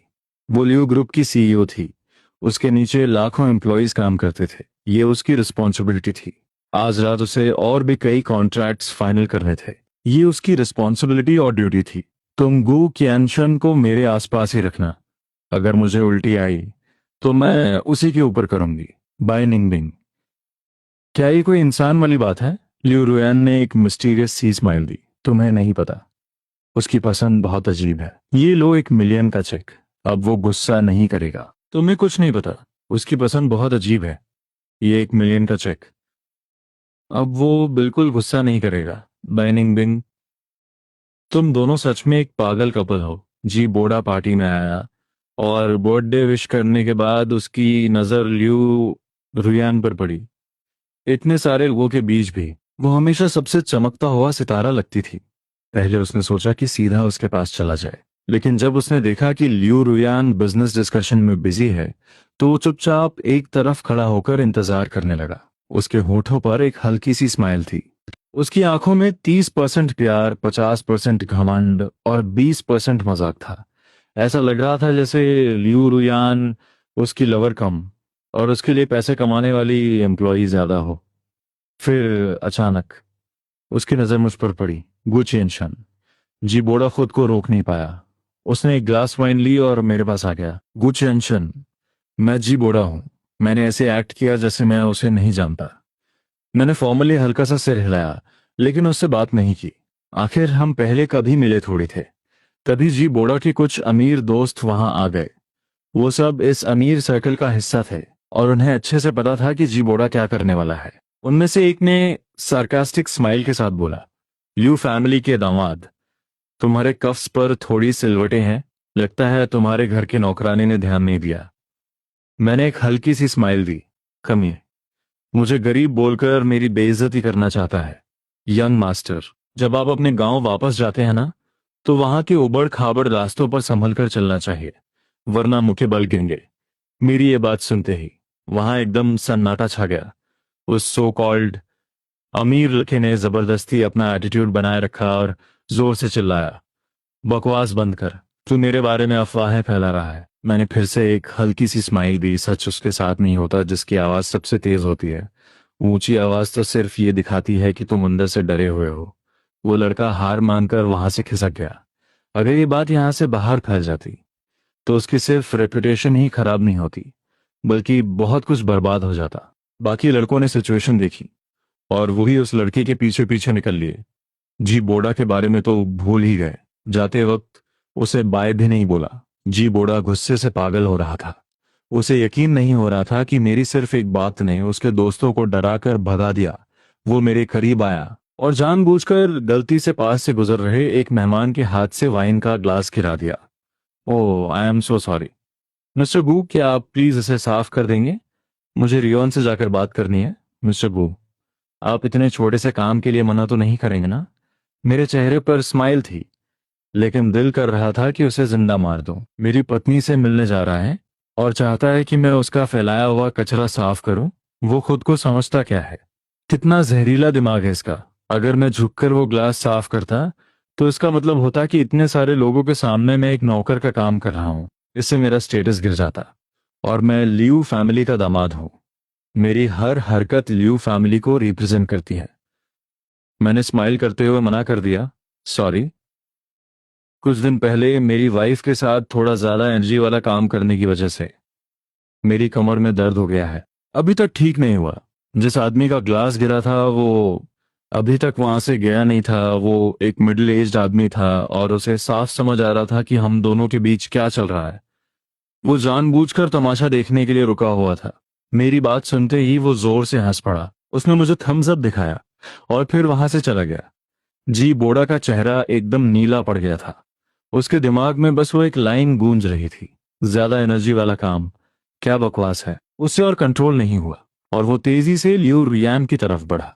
जब वो लियो रुयान से सिर्फ 3 कदम दूर था, उसने अपने हाथ फैलाए और उसे हक करने के लिए आगे बढ़ा। पूरे रोमांटिक स्टाइल में बोला, रियान, मैं वापस आ गया हूं। किसे पता था कि जी बोड़ा को देखते ही लियो रियान का चेहरा कागज की तरह सफेद पड़ जाएगा। और जैसे ही उसने जी बोड़ा को हाथ फैलाते हुए देखा, लियो रुयान का उल्टी करने का रिफ्लेक्स ट्रिगर हो गया। लेकिन इतनी बड़ी पार्टी में अगर वो सबके सामने उल्टी कर देती तो ये होस्ट की बहुत बड़ी बेइज्जती होती। शुक्र है मेरा रिएक्शन तेज था। मैं तुरंत उसके पास गया और उसके मुंह के आगे एक पेपर बैग लगा दिया। लियू रुयान वैसे पार्टी का मेन सेंटर ऑफ अट्रैक्शन थी। उसके इस तरह उल्टी करते ही पूरे हॉल का अटेंशन हमारी तरफ आ गया। सब मैच्योर लोग थे, किसी भी औरत का इस तरह उल्टी करना क्या मतलब रखता है? ये सब जानते थे। जी बोड़ा भी जानता था। वो किसी बेवकूफ की तरह लियो रुयान को लगातार उल्टी करते हुए घूर रहा था। उसके दिमाग में वो एयरपोर्ट वाली फोन कॉल गूंज रही थी। लियो रुयान प्रेग्नेंट है, मॉर्निंग सिकनेस। जी बोड़ा शौक में 2 कदम पीछे हट गया। उसने पिछले 3 सालों तक फॉरेन में एक सच्चे और वफादार लवर की एक्टिंग की थी। वो यहाँ वापस आकर बड़े बड़े प्लान्स पूरे करना चाहता था। लियो ग्रुप और लियो रुयान दोनों को अपने कंट्रोल में लेना चाहता था। लेकिन ये कमीनी औरत प्रेग्नेंट कैसे हो गई? कैसे? जी बोड़ा गुस्से में पागल हो रहा था। उसका मन कर रहा था कि लियो रुयन को एक जोरदार थप्पड़ मारे, उसके पेट में लात मारकर उस नाजायज बच्चे को खत्म कर दे, और मुझे उसके इस फेक हस्बैंड को जान से मार दे। लेकिन उसे अपनी एक्टिंग मेंटेन करनी थी। वो लियो रुयान के पास गया। रुयान, क्या तुम प्रेग्नेंट हो? कोई बात नहीं, मुझे इससे कोई प्रॉब्लम नहीं है। ये बोलते हुए जी बोड़ा को फील हो रहा था जैसे उसके दिल से खून बह रहा हो। कितना गुस्सा आ रहा था उसे। पार्टी में मौजूद सारे लोग जी बोड़ा को बहुत ही अजीब नजरों से देख रहे थे। भाई, ये होता है सच्चा प्यार। यहाँ तक कि मुझे भी जी बोड़ा की दाद देनी पड़ी। मानना पड़ेगा, लियो रियान का चुना हुआ फर्स्ट लव सच में कमाल का था। कितनी मोटी चमड़ी है इसकी। बाई निंबिंग तुरंत आगे आई और लियो रियान के सामने खड़ी हो गई। अंधा है क्या तू? क्या बकवास कर रहा है? कौन प्रेग्नेंट है? अपनी अंधी आंखों से ठीक से देख। रुयान तुझे देखकर डिस्गस्ट फील कर रही है। उसे तुझे देखकर उल्टी आ रही है। अगर तेरे अंदर जरा सी भी सेल्फ रिस्पेक्ट बची है ना, तो यहां से दफा हो जा। जितना दूर हो सकता है उतना दूर। वहां खड़े लोगों की नजरों में मजाक, ताने, दया सब कुछ था। इन सब के बीच जी बोड़ा के पास अपनी बची खुची इज्जत बचाने के अलावा कोई ऑप्शन नहीं था। रुयन, तुम आराम करो, हम फिर कभी बात करेंगे। अफसोस कि लियू रुयन अभी भी फिजिकली उल्टी कर रही थी। उसकी हालत सच में खराब थी। उसने जी बोड़ा की तरफ एक बार देखा भी नहीं। जी बोड़ा के जाते ही लियू रुयान धीरे धीरे नॉर्मल होने लगी। अभी कुछ सेकंड्स पहले उसके दिल में एक अजीब सा दुख हुआ था। सिर्फ 2 दिन पहले ही उन दोनों ने फोन पर एक दूसरे से अपने प्यार का इजहार किया था, और आज उसका नाम सुनते ही उसे उल्टी आ रही थी। सामने मिलने की तो बात ही छोड़ दो, उस लाइव स्ट्रीम का नजारा उसकी पूरी लाइफ का एक ऐसा नाइटमेयर बन गया था जो कभी नहीं जाएगा। गु क्यानशन, तुम सच में बहुत खतरनाक इंसान हो। अब खुश हो तुम? मैं खुद को रोक नहीं पाया और एक डार्क स्माइल दी, लेकिन तुरंत अपनी स्माइल छुपा ली। इसमें मेरी कोई गलती नहीं है। ये तुम दोनों के ही कर्मों का फल है। ये तुम दोनों के ही कर्मों का फल है। लियू रुयान अभी भी थोड़ी वीक फील कर रही थी। जब बाय निंगबिंग ने उसे पानी का ग्लास दिया तो पीने से पहले वो अचानक रुक गई। तुमने इसमें कुछ मिलाया तो नहीं है ना? बाय निंगबिंग ने फ्रस्ट्रेटेड होकर अपनी आंखें घुमाई। जब से उसने अपनी बेस्ट फ्रेंड को गू चेंशन के बेड पर भेजा था, तब से लियू रुयन उसके दिए हुए हर खाने पीने की चीज को लेकर बहुत ज्यादा केयरफुल हो गई थी। लियू रुयन, अपनी हालत देख। क्या मुझे तुझे ड्रग करने की जरूरत है? अपनी ये पैथेटिक शक्ल शीशे में देख जाकर। गू चैनशन 3 मिनट में ही तुझसे बोर हो जाएगा। मैं एकदम शॉक में था। गू चैनशन 3 मिनट में बोर हो जाएगा। सिस्टर बाय, आप सच में एक लेजेंड है। जब वो गुस्से में होती है ना, तो किसी भी हद तक जाकर कुछ भी बोल सकती है। उसे किसी की इज्जत की कोई परवाह नहीं। लियू रुयान ने एक ऑकवर्ड सी स्माइल दी और पानी का ग्लास लेकर पूरा पी लिया मैंने। उस बर्थडे पार्टी को बीते हुए 1 हफ्ता हो चुका था। मैंने लियू रुयन या बाय निंगबिंग किसी से कोई कांटेक्ट नहीं किया था। मैं पूरा दिन खाली बैठा रहता था। सोचा कि कोई जॉब ढूंढ लूं, लेकिन मुझे डर था कि मैं किसी बॉस का एटीट्यूड बर्दाश्त नहीं कर पाऊंगा। और सबसे बड़ी बात, कौन सा बॉस मुझे उतने पैसे देगा जितने लियू रुयान देती थी? ये सब सोचकर मैंने तय किया कि मैं खुद का काम शुरू करूंगा। शॉर्ट वीडियोस बनाऊंगा। आखिर मैं एक नॉवेल की दुनिया में आया था। मेरी असली दुनिया के जो गाने थे वो इस नॉवेल की दुनिया के लिए बिल्कुल ओरिजिनल थे। मैंने थोड़े से पैसे खर्च करके कुछ म्यूजिशियंस हायर किए, गानों की बीट्स और रिकॉर्डिंग करवाई, और प्लेटफॉर्म पर अपलोड करने के कुछ ही दिनों में मैं एक छोटा मोटा इन्फ्लुएंसर बन गया। मेरे वो गाने सारे प्लेटफॉर्म्स पर वायरल हो गए, और उनसे जो इनकम आ रही थी वो सच में बहुत शानदार थी। मुझे यकीन नहीं हो रहा था कि पैसे कमाना इतना आसान हो सकता है। अब मुझे लियू रुयान के सामने झुकने की कोई जरूरत नहीं थी। और बाय निंगबिंग, अब मैं उसे पैसों से पीट सकता था। मुझे लगा था कि अब मेरी लाइफ आराम से कटेगी। लेकिन किसे पता था कि एक रात सोने के बाद मैं सीधा लियो रुयान के विला में उसके खुशबूदार और सॉफ्ट बेड पर जागूंगा। अगर मेरे हाथ पैर चेन से ना बंधे होते तो ये मोमेंट परफेक्ट होता। खैर, मुझे ये मानने में थोड़ी शर्म आ रही है कि मैं अभी भी इस बंदी की बॉडी को सीक्रेटली पसंद करता था। गो की अनशान, अगर मैं कुछ कर दूं तो मुझे ब्लेम मत करना, ये सब तुम्हारी ही फॉल्ट है। लिू रुयान सिर्फ एक नाइट गाउन पहनकर सीधा मेरे ऊपर आकर बैठ गई, और उसने अंदर कुछ नहीं पहना था। मेरे पास तो वैसे भी कोई कपड़े नहीं थे। सुबह की उस धूप में मेरा शरीर भी पूरी तरह से जाग चुका था। तुम इतने पतले क्यों हो गए हो? उसने पूछा। तुम तुम करना क्या चाहती हो? मैंने घबराते हुए पूछा। मेरी इस ऑटोमेटिक घबराहट को देखकर लियो रियान के दिल में थोड़ी दया आई। उसने मुझे किस किया और जोर से हंसने लगी। उसकी उस हंसी से वो डिम कमरा भी जैसे रोशन हो गया था। चलो, हिसाब बराबर। थैंक्स मेरे पैसे बचाने के लिए। मैं अंदर ही अंदर रोया था। क्या हिसाब ऐसे भी बराबर होता है? तो मुझे खोल दो, अगली बार मैं ऊपर रहूंगा। लियू रुयन ने सोचा कि अब तो जो होना था हो गया। अगर तुमने भागने की कोशिश की तो मैं तुम्हारी टांगें तोड़ दूंगी, लेकिन मैं ही ऊपर रहूंगी, क्योंकि मैं लियू रुयान हूं। मुझे पता है। मैं थोड़ा इरिटेट हो गया। वो कभी नीचे नहीं रहना चाहती थी। मुझे उसे मना पड़ा। अच्छा ठीक है, मैं तुम्हें कुछ नए ट्रिक्स सिखाऊंगा जो बहुत अच्छे लगेंगे। सच में अच्छे लगेंगे। ये तुम्हारा फर्स्ट टाइम नहीं है क्या? ऑफ कोर्स अच्छा लगेगा, मेरा फर्स्ट टाइम है। लेकिन मेरे पास टीचर्स थे, जापानीज टीचर्स। ओके, अगर मुझे मजा नहीं आया तो मैं वापस ऊपर आ जाऊंगी। ये सुनकर लिू रुयान उन गई। 10 मिनट के रेस्ट के बाद मैंने उससे पूछा कि उसने मुझे बांधा क्यों था। तब जाकर मुझे रियलाइज हुआ कि मैंने अपने लिए खुद ही गड्ढा खोदा था। लिू रुयान बीमार थी, मेंटली, और मैं ही उसकी बीमारी की दवा था। उस लाइव स्ट्रीम और जी बोड़ा की वजह से लियो रुयान को लड़कों के टच से नफरत हो गई थी। पिछले एक हफ्ते में उसने कई साइकोलॉजिस्ट से बात की थी, और सबका एक ही सोल्यूशन था। जहर को जहर ही काट सकता है। और मैं उसका इलाज था क्योंकि उसे मेरे टच से नफरत नहीं थी। उसे मेरी बॉडी से घिन नहीं आती थी। और जहां तक इस बात का सवाल है कि उसने मुझे किडनैप क्यों किया, तो उसका ब्लेम भी मुझे ही लेना पड़ा। पूरे हैचंग के अमीर सर्कल में ये अफवाह फैल चुकी थी कि लियो रुएन प्रेग्नेंट है। भले ही ये झूठ था, लेकिन बहुत से लोग इस झूठ को सच साबित करना चाहते थे। लियो ग्रुप के चेयरमैन, उसके पापा, उसकी mummy, board of directors, business partners, बहुत सारे लोग। इसे कहते हैं three man make a tiger अफवाह का सच बन जाना। लियो रुएन के पास कोई ऑप्शन नहीं था। वो सच बता सकती थी, लेकिन इससे ल्यू ग्रुप के शेयर्स गिर जाते। अभी वैसे ही क्राइसिस का टाइम था। वो रिस्क नहीं ले सकती थी, क्योंकि उसे अच्छे से पता था कि ल्यू ग्रुप के बिना उसकी हालत बहुत खराब हो जाएगी। इसके अलावा ल्यू रुयन ने यह भी कन्फेस किया कि वो मुझसे प्यार करती है। बस उसे ये नहीं पता कि कितना करती है। इन अमीर फैमिलीज के लोग ऐसे ही होते हैं, ना उन्हें प्यार करना आता है ना समझना। बस उसने ये तय कर लिया था कि वो सिर्फ मेरे ही बच्चे पैदा करेगी, और वो भी दो। एक ल्यू फैमिली के लिए, एक गू फैमिली के लिए। मुझे इसमें कोई प्रॉब्लम नजर नहीं आई। ये डील मुझे मंजूर थी। प्यार व्यार सब मोह माया है। शादी ही असली कमिटमेंट है। मेरे दिमाग में तुरंत एक प्लान आया। मैं ल्यू रुयान की बीमारी ठीक करूंगा, लेकिन पूरी तरह से नहीं। उसे बाकी आदमियों से नफरत रहने दूंगा। ये मेरे लिए अच्छा है। माना कि वो अब एक यंदरे बन चुकी है, और यंदरे कभी चीट नहीं करते, लेकिन वो मुझे भी चीट नहीं करने देगी। इतनी लंबी शादीशुदा जिंदगी, क्या मैं कंट्रोल कर पाऊंगा? चलो, सेकंड राउंड स्टार्ट करते हैं। लियू रुयान ने मेरी चेन्स खोली। पहले 10 मिनट मुझे किस करो। आज बहुत बार करना है।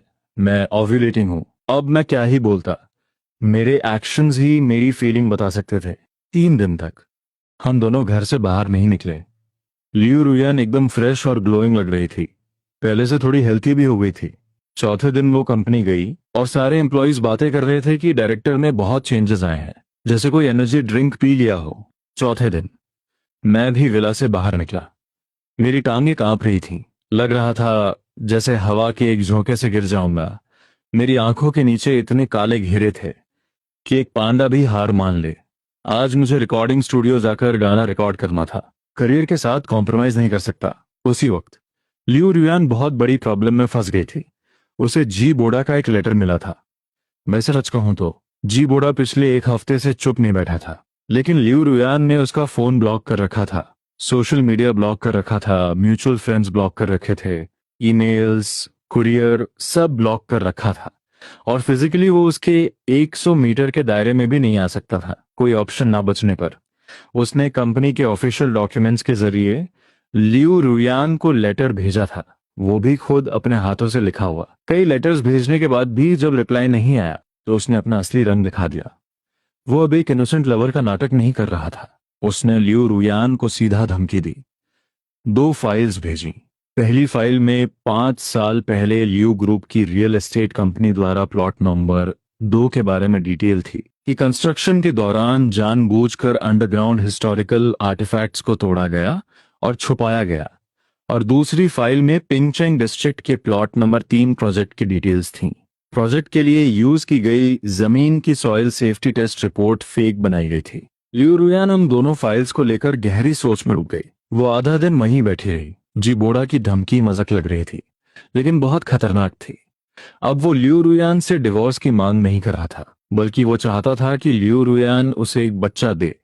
जी बोड़ा को ये बात पता चल चुकी थी कि लियू रुयान उसका नाम सुनते ही या उसे देखते ही उल्टी करने लगती है।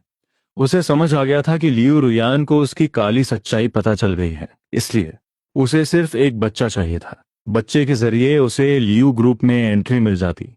फिर वो एक एक करके लियू ग्रुप के सारे डार्क सीक्रेट्स लीक करता, लियू ग्रुप के शेयर्स गिरवाता और मार्केट मैनिपुलेशन करके कंपनी को बैंकरप्ट कर देता। और जब ली फैमिली लियू ग्रुप को टेक ओवर कर लेती तो हाईचेंग की नौ एक फैमिली बनने से उन्हें कौन रोक सकता था। और उस पोजीशन पर पहुंचने के बाद भले ही वो ओपनली अपनी सेक्सुअलिटी गे होना बता दे, कौन उसका मजाक उड़ाने की हिम्मत करेगा। उनका प्लान बहुत सॉलिड था, बस उसे एग्जीक्यूट करने में टाइम लग रहा था। लियू रुयान को जी बोड़ा का लेटर मिले 3 दिन हो चुके थे और उसने कोई रिप्लाई नहीं किया था। आज रिप्लाई करने का आखिरी दिन था। Liu family mention study room में लियू यानफोंग, लियू रुयान के पापा लियू रुयान, उसकी मम्मी और बाय निंगबिंग मौजूद थे। और हाँ, मैं भी वहां टाइम पास के लिए बैठा था। सच कहूं तो इस तरह की सीक्रेट फैमिली मीटिंग्स में शामिल होने का मेरा कोई स्टेटस नहीं था, लेकिन इस बार लियू रुयान ने जिद की कि मैं भी वहां रहूंगा। उसने कहा कि मैं फैमिली का हिस्सा हूं, घर का पिलर हूं और उसके होने वाले बच्चे का पापा हूं। जब वो मुझे इतना भाव दे रही थी तो मुझे भी उसे रिस्पेक्ट देनी थी। शायद लियू मॉम और डैड को मेरे किए हुए कामों के बारे में पता चल गया था, इसलिए उनका एटीट्यूड मेरे लिए बिल्कुल बदल गया था। वो मुझसे ऐसे बिहेव कर रहे थे जैसे मैं उनका अपना बेटा हूं। अब जब बात यहां तक आ ही गई थी तो मुझे भी कुछ छुपा नहीं था, मुझे अपनी वैल्यू साबित करनी थी। डैड, मॉम, रुयान और निंगबिंग दीदी, अब मैं जो भी बोलने वाला हूं वो टॉप सीक्रेट है। ये इन्फॉर्मेशन मैंने बहुत पैसे देकर खरीदी है। आप लोग खुद वेरीफाई कर लेना कि ये सच है या नहीं। मैंने उन्हें पहले ही वार्निंग दे दी और फिर बोलना शुरू किया। डैड, आपका असिस्टेंट शिए पिछले 5 सालों से आपकी सीक्रेट सेक्रेटरी नंबर 5 के साथ रिलेशन में है, और वो सेक्रेटरी पहले हाईचेंग की क्यू फैमिली के लिए काम करती थी। लियू यानफेंग झटके से खड़े हो गए। वो इस बात को मानने को तैयार नहीं थे। मैंने हाथ उठाकर उन्हें रोका और आगे बोला, कंपनी के लियू सान शू थर्ड अंकल अगली बोर्ड मीटिंग में अपने 5% शेयर्स बेचने का प्लान बना रहे हैं। डायरेक्टर जाओ, डायरेक्टर यान और डायरेक्टर त्यान अभी कंफ्यूज है, लेकिन शायद वो भी मान जाएंगे। स्टॉक मार्केट में कोई लियू ग्रुप के शेयर्स को डिलिबरेटली गिरा रहा है। मैंने चाय का एक सिप लिया और लियू यानफोंग के कॉल्स करने का वेट करने लगा। कुछ कॉल्स करने के बाद उनका चेहरा कोयले जैसा काला पड़ गया और वो गुस्से से कांप रहे थे। मैंने आगे कंटिन्यू किया, गवर्नमेंट डिपार्टमेंट को लियू ग्रुप के खिलाफ शिकायतें मिलने वाली हैं। डैड, रुयान और मॉम, लियू मॉम बुरी तरह घबरा गई। मैं तो 10 साल पहले ही रिटायर हो चुकी हूँ, मेरा नाम कैसे आ सकता है। मैंने उन्हें आराम से बताया, कोई बड़ी बात नहीं है, बस पिछले कुछ सालों में आपने अपने भाई के जुए के जो कर्ज चुकाए हैं और उसकी गारंटी ली है, वो अमाउंट बहुत बड़ा हो चुका है। आपको मेंटली प्रिपेयर रहना चाहिए। लियू मॉम एक ही पल में सुन्न पड़ गई और जमीन पर बैठ गई।